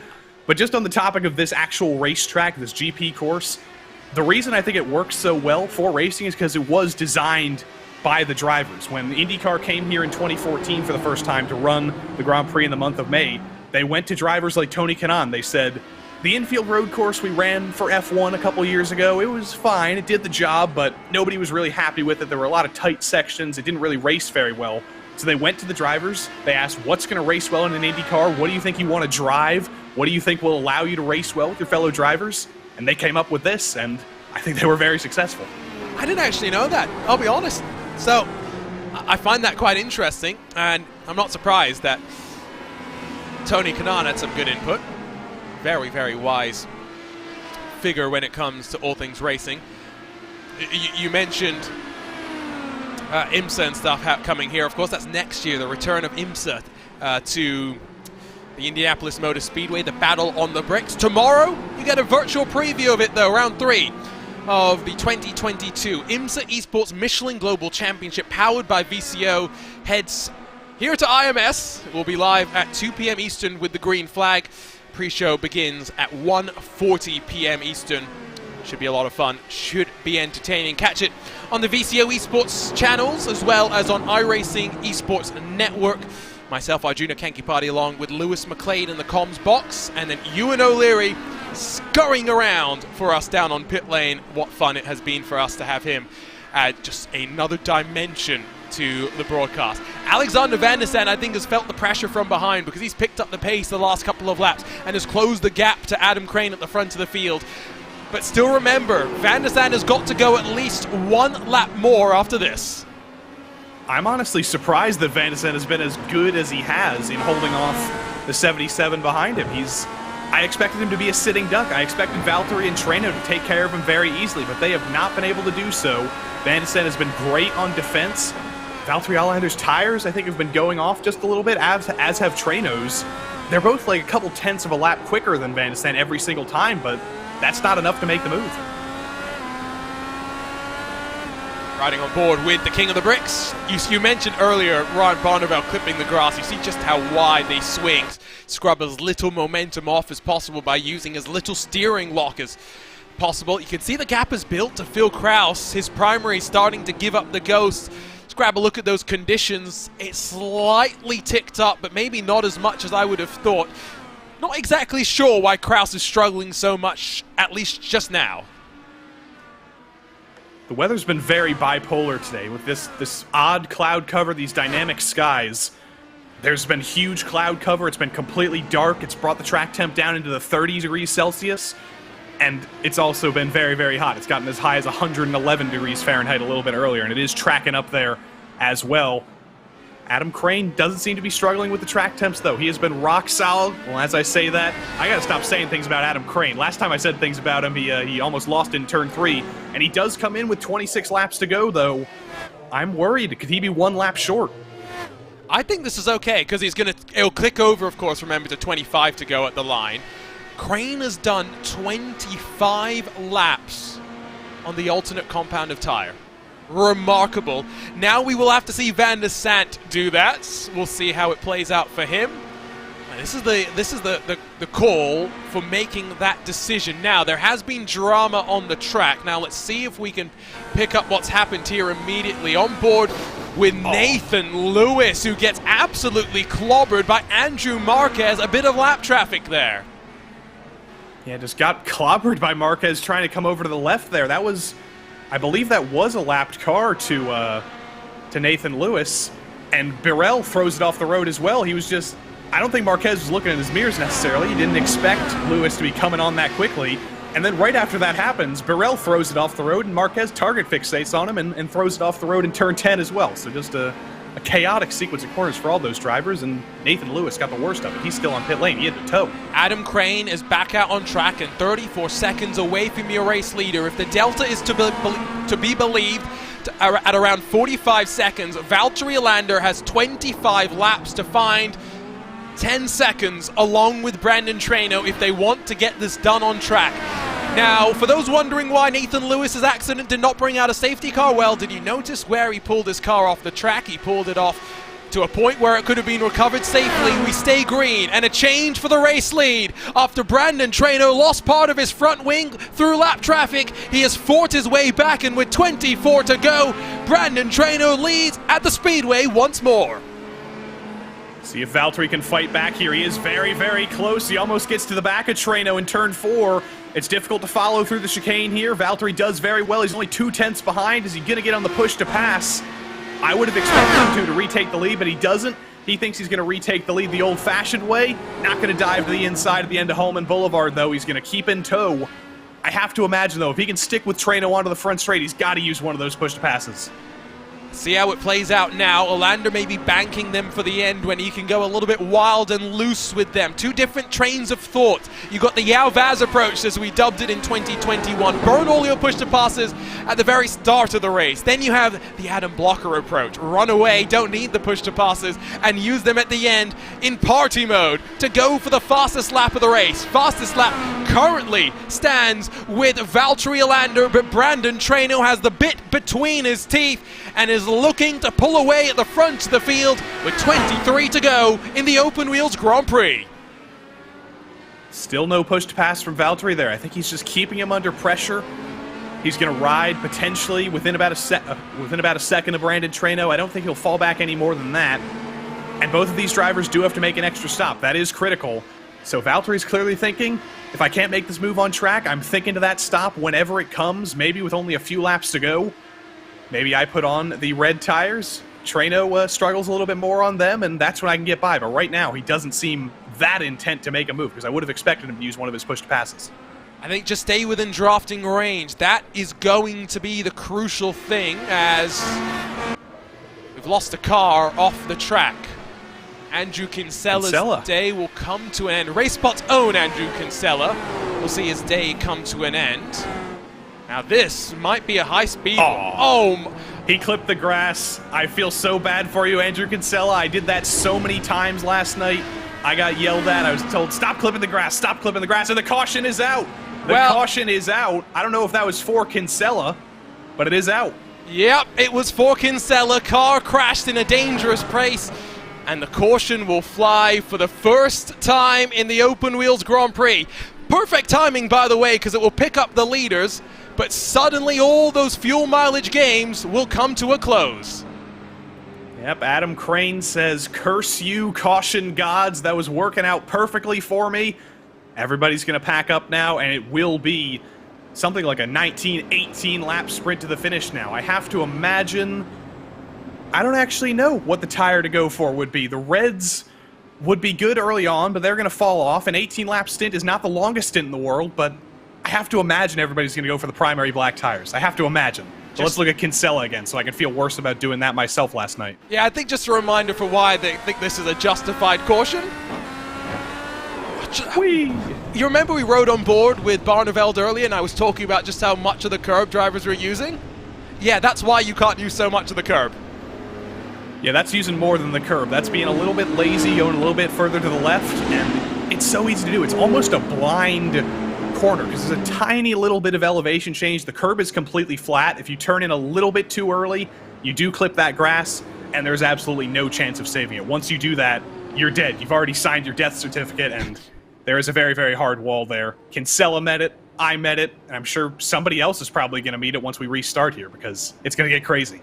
Yeah, I think we've got a lot of craziness coming. It is basically now a sprint race to the end. I believe pit lane will be open this time by, so we'll see if anyone does elect to roll their way down towards the pit lane.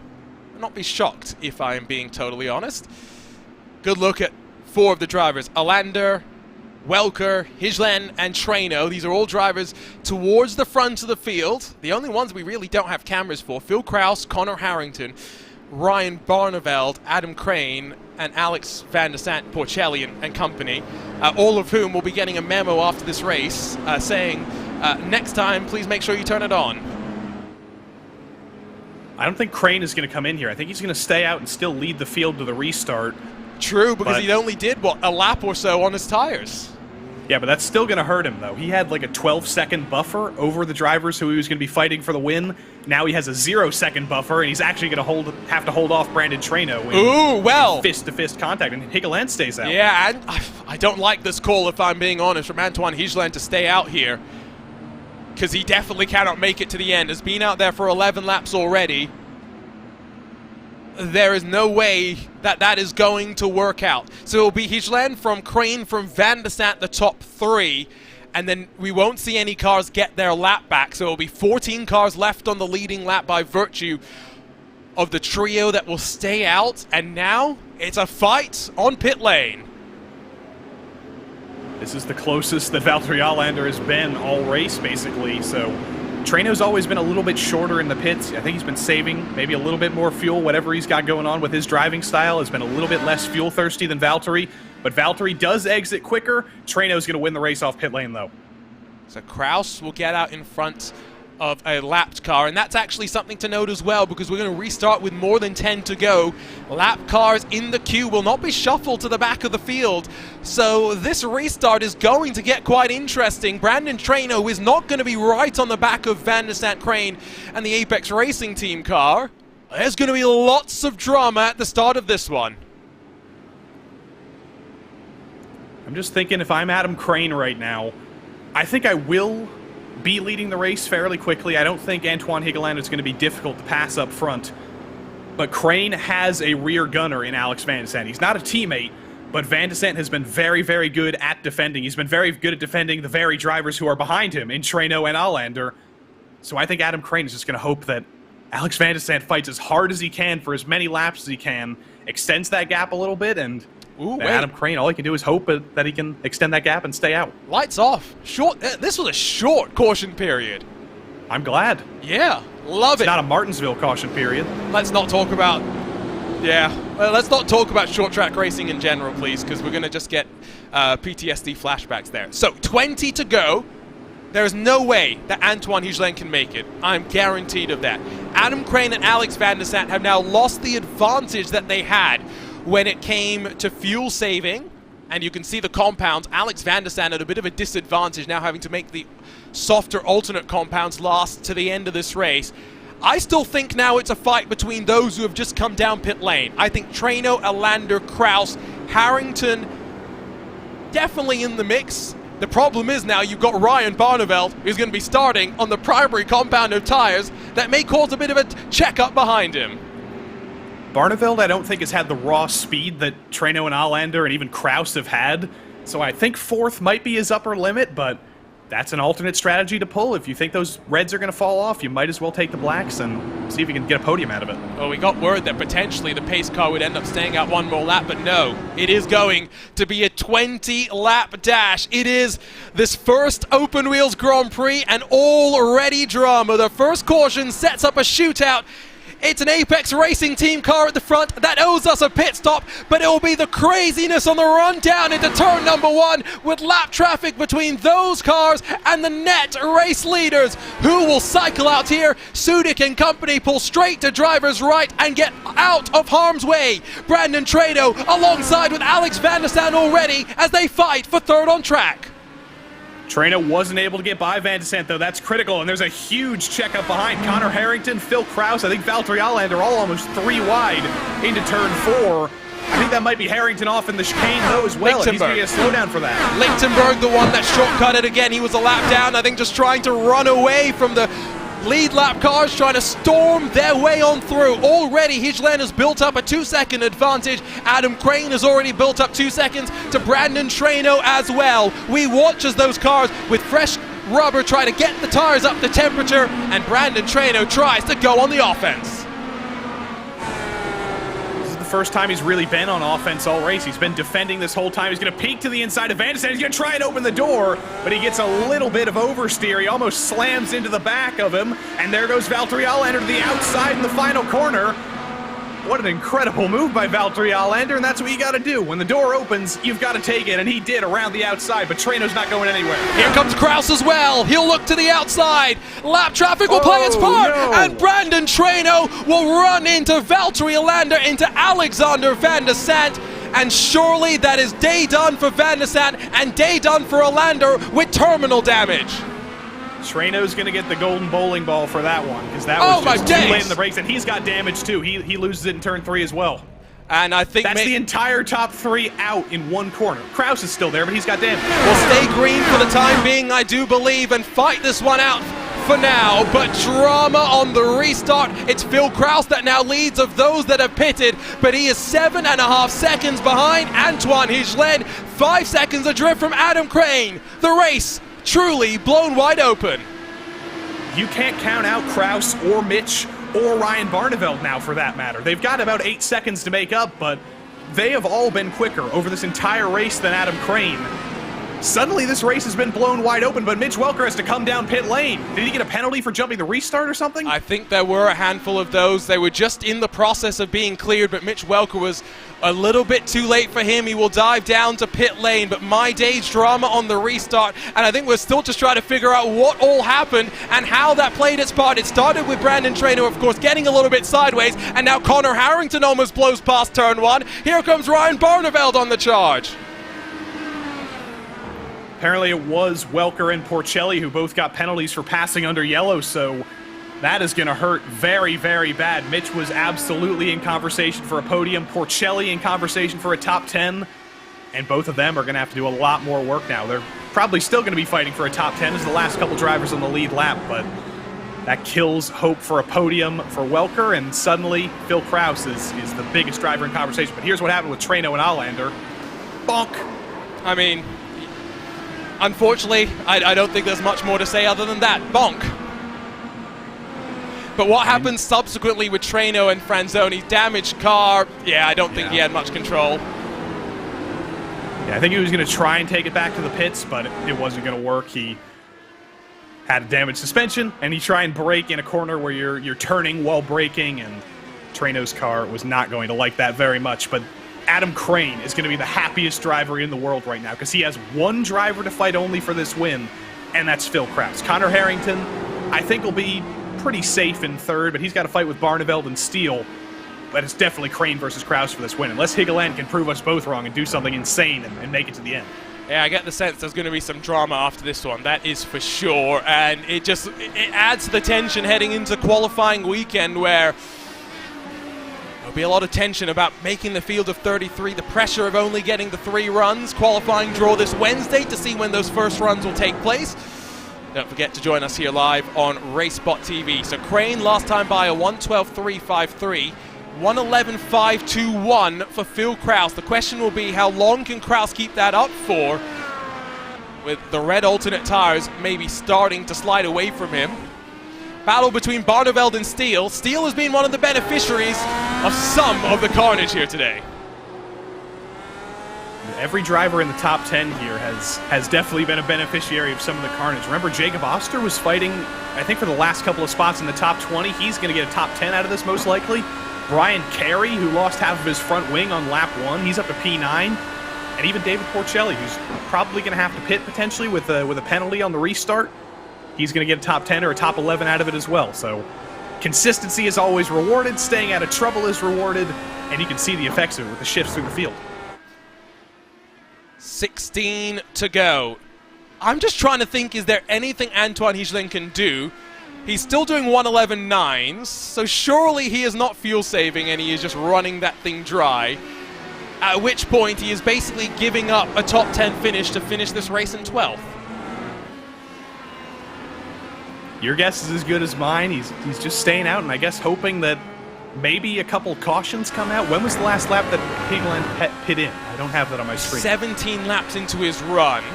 Okay, so you can't go 33 laps on a tank. Even if we get like 3 yellows, you're still going to be short. So I'm kind of dumbfounded too. Maybe he just wants a little bit of TV time.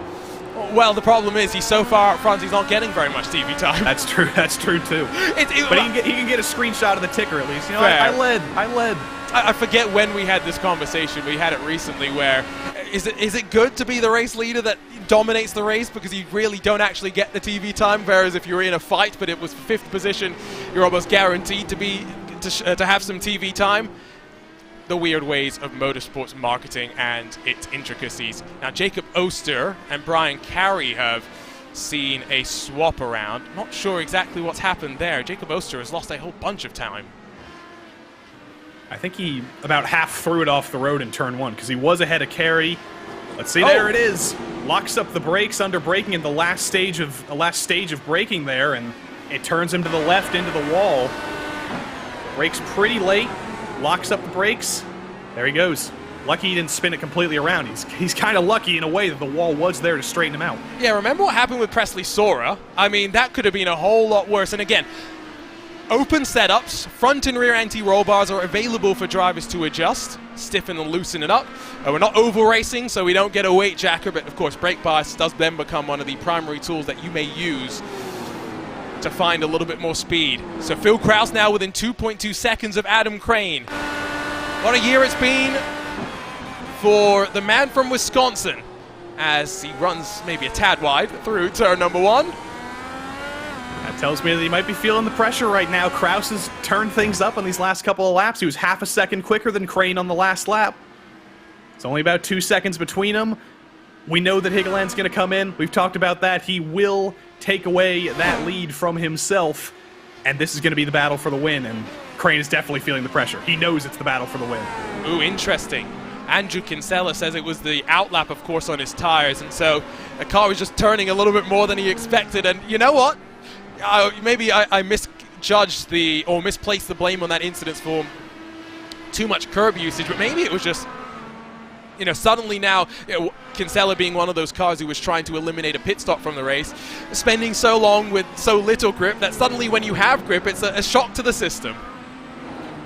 That does happen sometimes. Usually for me, it's the other way around. It's the understeer that really catches me out, but if you're a driver like Andrew Kinsella, who's actually good at heating up the tires, who's actually good at outlaps, it's potentially possible that you could get surprised by the extra grip you got and turn in a little bit earlier than you'd expect and clip the grass, and you saw the effects of it. So push-to-pass numbers up on your left side. Antoine Higelin has run through all of them. Crane still with 6 to use, but of course he's got to mind the fuel, but maybe can be a little bit more loose with them, given that we had the caution. Krause 4, Harrington 7, and I'm convinced that Ryan Barneveld just forgot to map a button to push to pass because he's used none of them so far this race. That's entirely possible. When I was practicing last night, I did realize that in the past 2 months that I haven't been using my sim rig, I've somehow unmapped my push to pass in the IndyCar, and I didn't have push to pass for the entire session. So I guess I don't have any experience in that to talk about on this broadcast, unfortunately. So Ryan Barneveld, that's my driver. He's doing what I did. Experience? Broadcasters? What are you talking about? The commentators, we absolutely know nothing about what we're talking about. At least that's what I've been led to believe on a handful of occasions.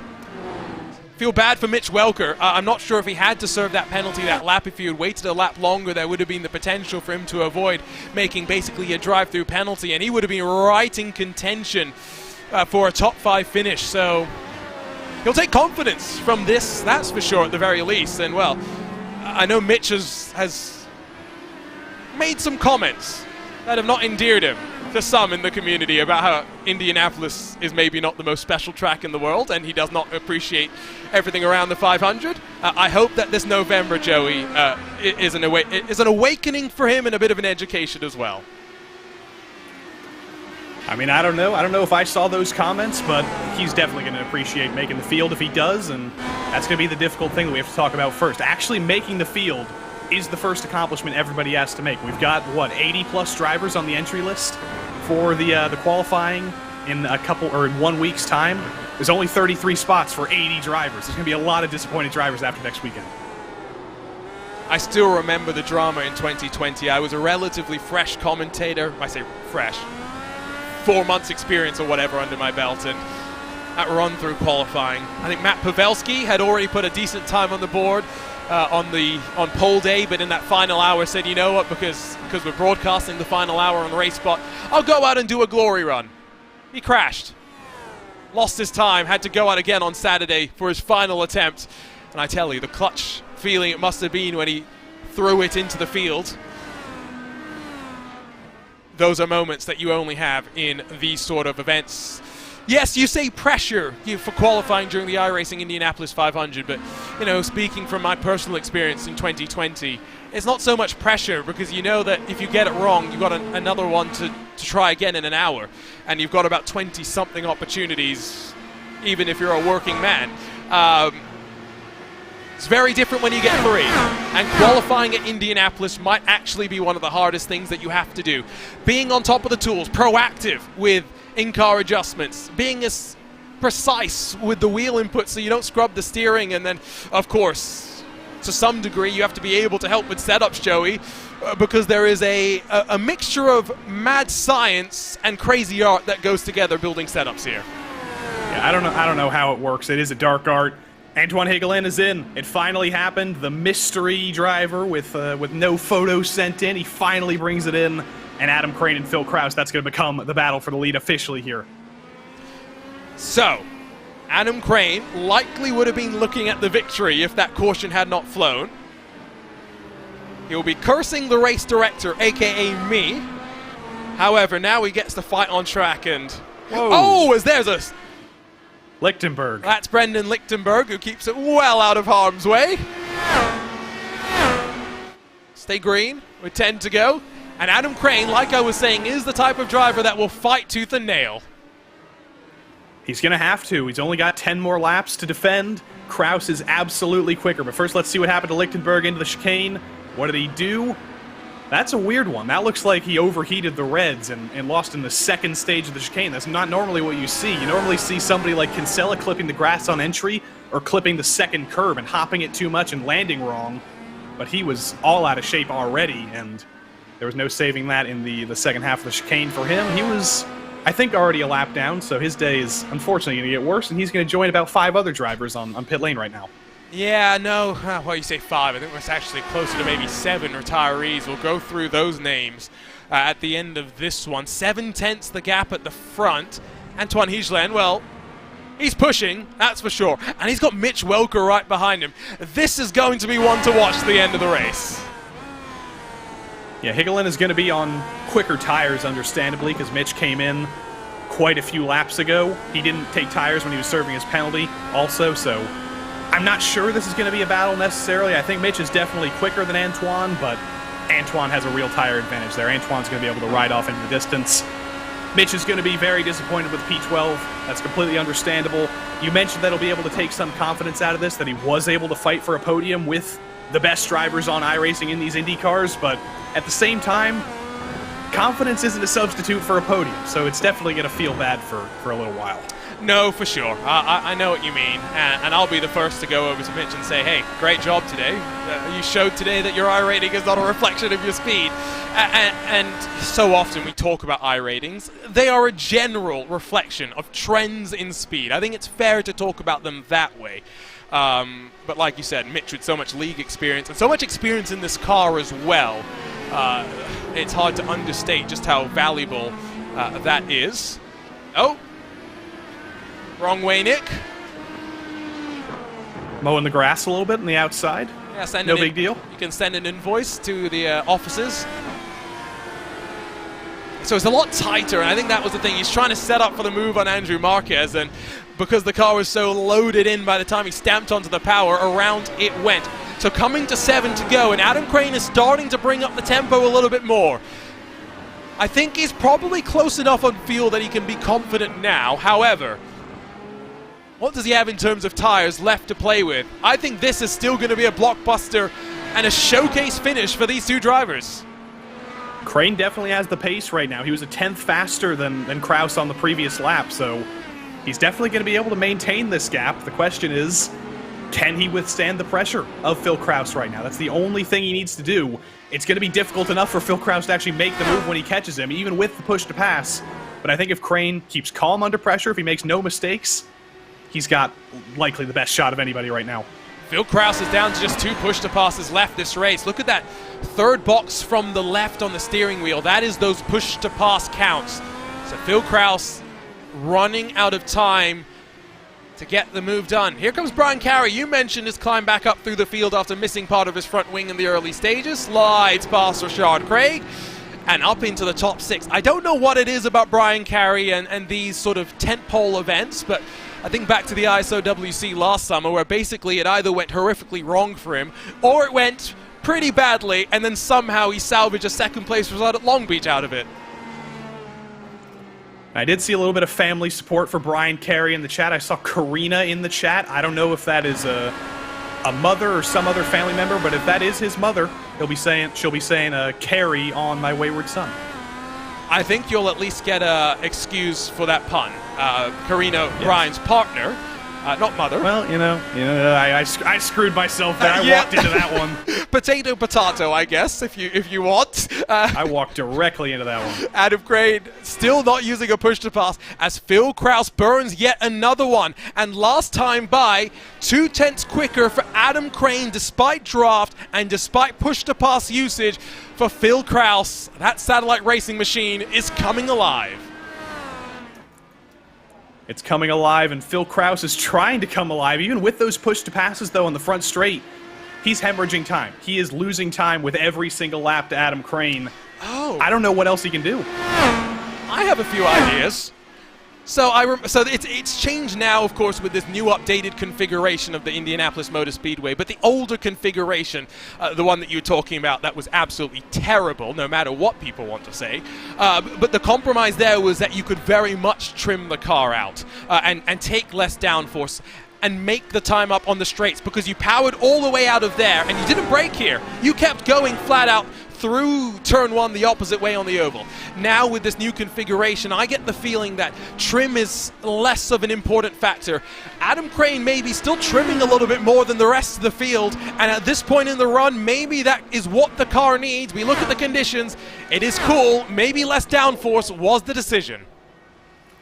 It's entirely possible, and you can see on the front straight, I think Kraus is a little bit quicker in a straight line, honestly, than Crane is, so I think the private label team hype setup might be a little bit more trimmed than the satellite racing setup, but through the middle sectors, you can kind of see the effects of that through the tight and twisty sector 1. That's really where he takes a lot of his advantage away from Phil Kraus. And then on the back straight here again on Holman Boulevard, you'll see Kraus close it down just a little bit more. So I think that does give us our answer mathematically with those numbers, that Kraus is definitely quicker in a straight line, but there's a lot more than straight lines on this track, and that's really hurting him. Great view from the pagoda once more as we wind to 4 to go, the gap increasing. Adam Crane, committed to the fuel save early, has worked his way up 7 spots to run at the front of the field. What twist does Indianapolis still have to throw at the Canadian as the satellite racing entry will power out of the final corner with 4 laps to hold on. Not much traffic to contend with as well. Take a look at that track map and you'll see, apart from Rodrigo Franzoni, not a bit of traffic in sight. It's exactly what Crane will want to see. And Franzoni's 2 laps down, so he shouldn't cause any trouble, I don't think. It's 4 laps to go at Indianapolis if you're Adam Crane right now. You don't have much pressure in the rearview mirror right now. If you're looking at your relative, which I can't imagine he is, I imagine he's just trying to run his own race right now. He's not feeling much pressure right now. He's trying to soak in 4 more laps, just trying to maximize everything, don't make a single mistake, and he's got the race in the bag. But that's always easier said than done. You can hit the curb wrong, you can do what Andrew Kinsella did and take the chicane a little bit wrong and misconsider the way you turn in, but it's critical to not lose focus even with this big lead. I will say it's been good to have been able to have the VCO series run with the IndyCar this year. It's why we have the likes of Barneveld, Lewis, and company showing up here today. I do hope that next year we can have an elite level IndyCar series again for the drivers, because the atmosphere that we had for the ISOWC last year with what 20% of the field being either a current or former World Championship competitor, it's the most excited I've ever seen the community be, and what a competitive season it was. Up and downs for everyone. I do remember Adam Crane was one of the few drivers that competed in all the races, only had one good result at Road America. Every other round of the season basically was involved in some sort of shenanigans. This, though, I think the kind of result that he has been building to with that satellite racing team that is just coming off their victory in the Ivra Endurance Series at Road America just this past weekend. Three-way fight, though, brewing for 6th, 7th, and 8th in the closing stages of the race. And Kerry was doing a great job. He was pulling away with the support of his wife in the chat, and Rashad Craig has really closed that down. Oster has closed it down as well, and that is a lapped car. Actually, no, that's not a lapped car. That's David Porcelli. He is on the lead lap. He's still trying to take advantage of trying to move forward after that pit lane speeding penalty was cleared for him. He didn't have to serve it. He is going to legitimately fight for this top 10, but this is quite a Kerry train. To be fair, those sort of lines, the train jokes, I enjoy to get in on them as well. They come out of the penultimate set of corners. With Harrington only about a second in front of Barneveld, there is plenty of action here in the closing stages. Of course, the majority of it being in that battle. David Porcelli uses the final of his push-to-passes. Now, will this be the opportunity for him to go for the lunge at the inside of the worm man? Well, Jacob Oster will say, no thank you, I'll hold on to it for now. Yeah, he definitely thought about it. He was trying to spook Jacob Oster into a mistake, but I can speak from personal experience. Jacob Oster, not usually going to be spooked into mistakes by stuff like that. I'm still mad that he beat me at Pocono by 0.000 seconds, and I couldn't force him into a mistake on the last lap. But I'm not. I don't hold a grudge. David Porcelli is still going to try and get by him, though. Under braking, he's going to try the same thing he did in turn 1. Still not going to force Jacob into a mistake, though. I think this might shape up for a drag race. Carey has 3 push-to-passes. Craig 1, Oster 1, Porcelli none. 4-way drag race to the line. Count me in. 1 lap to go, though, at the front of the field. This first running of the Open Wheels GP saw just the 1 caution, and it changed the complexion of the race. Adam Crane was still looking at victory. He's had to fight a little bit harder than he would have wanted, and now 2.5 miles away from the checkered flag and victory lane. Barneveld might not be out of the conversation for the podium as well. Remember, he's on the primary tires. He's on the blacks. Harrington's on the reds.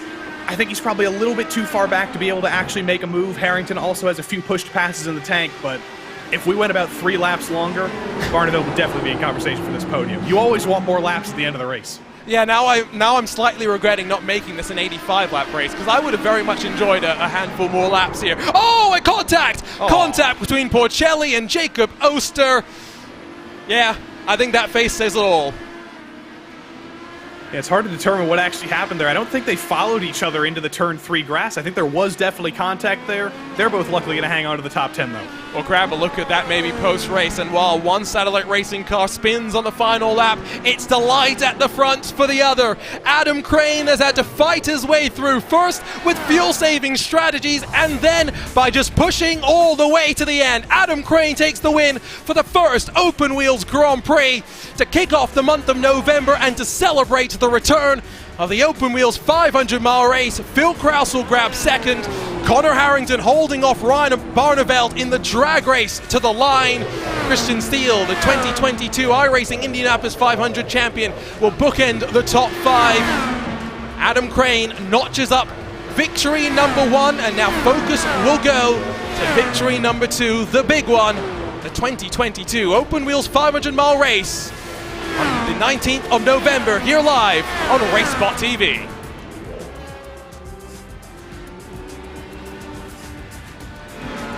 Some well-deserved burnouts and donuts for the 29 satellite racing entry, the winner of the very first Open Wheels Grand Prix. And Joey, I mean, 75 laps later, how much fun to be back here at the Speedway and have a smile on our faces. Yeah, that was the best possible race we could have asked for. There was drama. It's not an unexpected winner necessarily, but it was a driver who pulled an alternate strategy. It ended up working out for him. And you can go to every single driver in this field. You can go down all 27 cars, and there are multiple storylines to talk about. That was an incredible race, and I suppose nobody deserves it more than Adam Crane. No, I think that, though, is the right way to put it. No one more deserving. Here's a look at those unofficial open wheels results with still, of course, post-race investigations to work through. Adam Crane, the winner at the line, 3.2 clear. What a drive from the Satellite Racing machine. So committed to the fuel saving, so rapid at the same time. Phil Krause second in that private label Team Hype entry, and a good day for private label Team Hype coming across with a double podium. Connor Harrington just fending off the advances of Ryan Barneveld in the BS Turner machine at the very dying depths of the race. Christian Steele had to fight his way forward from the outskirts of the top 10 to grab a top 5. Brian Carey +7 into 6th. Rashad Craig +8 into 7th. Alexander Van der Sant recovers to finish in 8th. He will be slightly frustrated with that one, I have no doubt about it. While Antoine Higelin's gamble did not pay off. He's 9th in front of Jacob Oster and David Porcelli, as well as Mitch Welker, who has plenty to be happy about. Unfortunately, the result not showing the speed and the performance out of the All-Americans iRacers with Project 2 number 76. Kevin Burrell, the first of the machines, 1 lap down with Anders Sandberg in the 64 14th. David Soranzo worked his way forward after starting down at the back. 10 positions gained for him into 15th in front of Marquez, Orman, Franzoni, Sudik, and Matt Hollabo, the rest of the top 20. Then we get to the graveyard, the retirees. Brendan Lichtenberg, 21st, spun it at the chicane by himself in a curious one. But the big drama was Brandon Treno locking the brakes, missing his braking zone, and spearing Valtteri Lander, taking the flying fin with him, also causing damage to Van der Sant's Powerslide Motorsports number 97 at the time.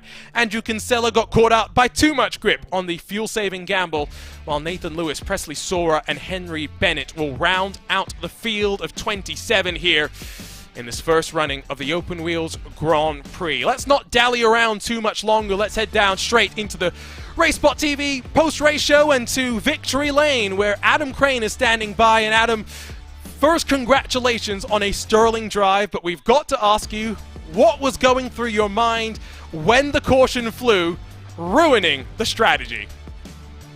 Pain. Massive amounts of pain.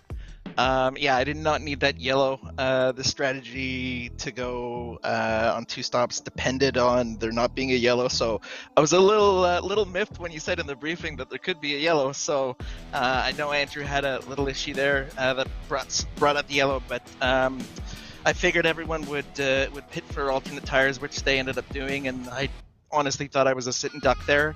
And I'm not sure what happened between, I guess, Valtteri and Treno, but it gave me a little bit of a gap, and then it was just a race down between me and Phil to the end. And there were a couple of moments there where I made just like a small mental mistake and brought Phil back, but in the end, the primary tires, taking them at the last stop was the right call. I debated with Chad, my engineer, whether or not they were the right tire to be on, and he reassured me they were absolutely the right tires. So big props to Chad, because I would not be here talking to you without him. In terms of the gamble as well, to start on strategy, how much was the qualifying and the weather a factor in the decision to make to go down this route? Because I'm sure if you're at the front with warmer weather, the call may have looked very different. If it was actually a little cooler, then I would have been hooped. We had baited, and I drew up multiple strategies for if I wanted to try the 2-stop or if we needed to go to 3-stop. But once I saw the conditions, which were, 25 degrees C, and starting, I think, 8th, I thought it made sense for me to at least try it, being a little bit of traffic, but close enough to the front that I could stay close and manage that gap to the leaders and manage the pit delta gap. So as soon as essentially lap 2, I started saving and let some cars pass. That was smart, but ultimately, off the jump, I saw the race length and I saw the fuel burn, and I went, you know what, got to do it. I spoke with Brophy a bunch and said, hey, if there's a fuel strategy, I'll try it. So sure enough, it ended up being the case today. Open Wheels 500 coming up. What's the mood in the camp at Satellite Racing heading into qualifying this coming weekend? Well, I mean, at the moment, I'm euphoric, but largely because of the result just now. I'll probably take 24 or 48 hours and just stew on this, and then we'll get to work on the 500, which is a super important event for us in the IndyCar community, which we really like to show up for. So we'll see how this week of testing goes, but definitely still just riding the high right now from a great race. So thanks everyone with Satellite Racing, Chad, David, Sai, everyone that's put work into the new paint. First win, new paint. How about that? And obviously thanks to everyone at RaceSpot and Open Wheels for putting on a fantastic GP. Thank you so much for putting on the GP before the 500, but for sure the 500 we're gonna come out in full support. Congratulations goes to Adam Crane, winner of the Open Wheels Grand Prix. We head now, though, down to Philip Kraus, who had to push his way all the way to the end. It was just not to be. I mean, Phil, talk us through what was going through your mind in those closing stages, just throwing all that you could at Crane in front. Yeah, first off, thank you to you guys for putting this race on. I know this is the first time we've had this GP, and I think it really adds something to this month and the whole Open Wheels deal. But that restart was a little bit chaotic with the lap cars in the way, and then there was Valtteri and Brandon who had their contact, and I lost 2 or 3 seconds trying to avoid that whole kerfuffle. I almost killed Connor in the process, and once we were through that, the gap to Crane was something like 4 or 5 seconds, and it was just head down, see what we could do. But I knew the Reds were going to fall off in the last few laps, so even if I did get by him, it was going to be a pretty futile effort. But yeah, really proud to bring home P2 and P3 for the private label team hype group. But we were hoping for more from this race, but you can't be mad with P2 and P3 for sure. Of course, I don't want to talk too much about how your month of May went, at least when it came to the Open 500, but I'm sure there's a little bit of a mindset coming into this one, despite the fact that I know you're a little bit ready for a break from this IndyCar, that you want to win this Open Wheels 500 in a couple of weeks and grab a win here at the Brickyard. Yeah, I mean, I think everyone comes into this Open Wheels 500 with the goal of winning the race, and it'd be nice to, but we'll have to see what happens. I know everyone over at i5G and everyone over at Powerslide, they all do really good work on the IndyCar, especially at Indianapolis. So we'll have to see what we can whip up and see what happens come quali day and race day. Congratulations to Phil Kraus, second here in the Open Wheels Grand Prix, and I'll hand over to Joey Tebb and he'll chat with Connor Harrington, third here today. Connor Harrington makes it private label team hype, second and third on the podium, but you had to do a lot of work on those closing laps, though. It looks like Barneveld on those black tires was putting on quite the challenge for your podium spot. Yeah, really excited to get third today. I think probably with the caliber of the field, that was probably the best we were ever going to do. Obviously, we did a really good job there to avoid the chaotic restart. And then, Ryan really pushed me there at the end. The red tires just kind of fell apart, and the blacks were definitely better in the closing phases of the stint. But, really happy that I saved a bunch of buttons to stay in front of them. And, to be ahead of a caliber of driver like Ryan it's a really big confidence boost, and he drove a really good race, especially for somebody who doesn't drive this car a lot. So just really happy to get a third place.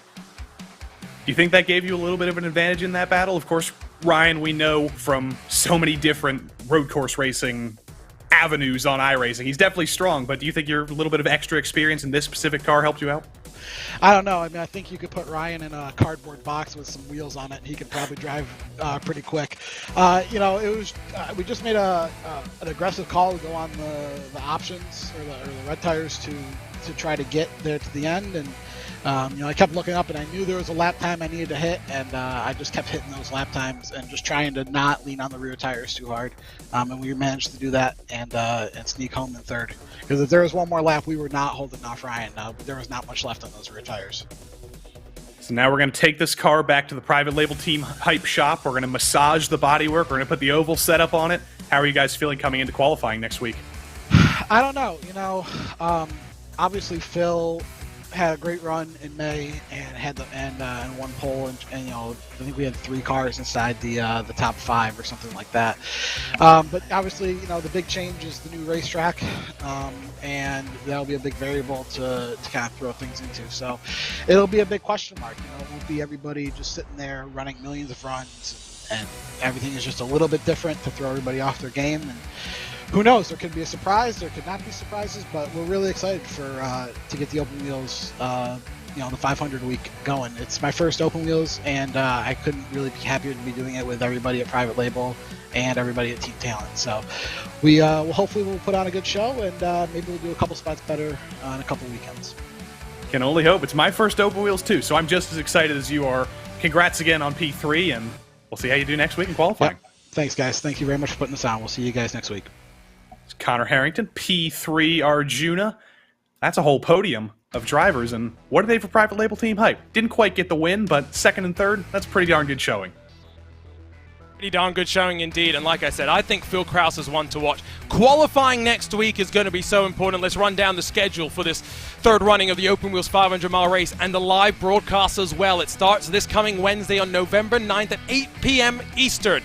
For the qualifying draw, drivers get to find out the timing for their first run on pole day. Of course, we start at 10 a.m. Eastern on November 12th, running all the way through to 6 p.m.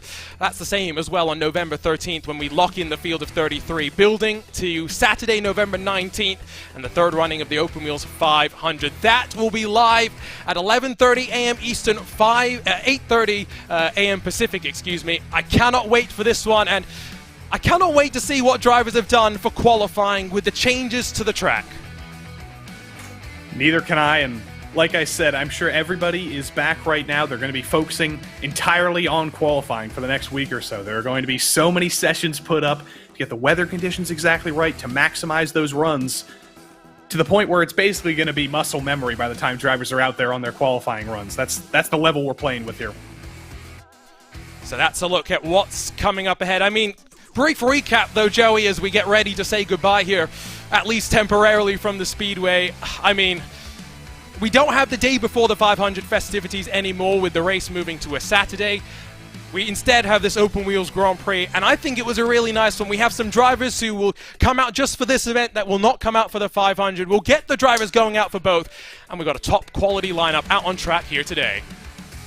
And there's a lot of drivers who are coming into the actual Open Wheels 500 with different fortunes. Adam Crane, of course, is on top of the world. He's hoping to go for the double.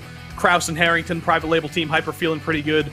But if you're a driver like Mitch Welker, who's kind of incensed after he probably should have gotten the podium tonight, that's going to be even more confidence coming in to the qualifying session. That's going to be more pressure for him to make up for this. A lot of other drivers, Treno, of course, after that mistake, Antoine Higeland, Valtteri Allander, they are all feeling the pressure, and they want to make up for this race in 1 week's time. I'm going to ask you for a prediction now for who comes out with the pole come next week. There are a few contenders. Brandon Treno and Phil Krause, I think, are among the notables, but I think Valtteri Allander will be up there as well. Maybe there's someone there to spoil the surprise as well. Scott Dixon. Someone realistic. I think Scott Dixon's sim rig might be in the dumpster. I don't think he's touched that thing after 2020. But I can't disagree with you, Arjun. I think those would probably be my picks too, honestly. You took them out of my mouth. Yeah, I think it's going to be a fun one. Remember, uninterrupted coverage across the entirety of qualifying, live here exclusively on RaceSpotTV. Boy, is it going to be fun. So much more to come, though, as Open Wheels is back. 720 days since we last hit the Indianapolis Motor Speedways. We are racing once more, and what a race it was. The Open Wheels Grand Prix has kicked off the month of November in the best way possible. For the entire team at RaceSpotTV, for Joey Tebben, alongside myself, Arjuna Kankipati, thank you so much for joining us for the first running of the Open Wheels Grand Prix. We'll see you this Wednesday for the qualifying draw as we build up to the Open Wheels 500-mile race on November the 19th. From Indianapolis, so long and goodbye. Congratulations to Adam Crane, winner of the Open Wheels Grand Prix.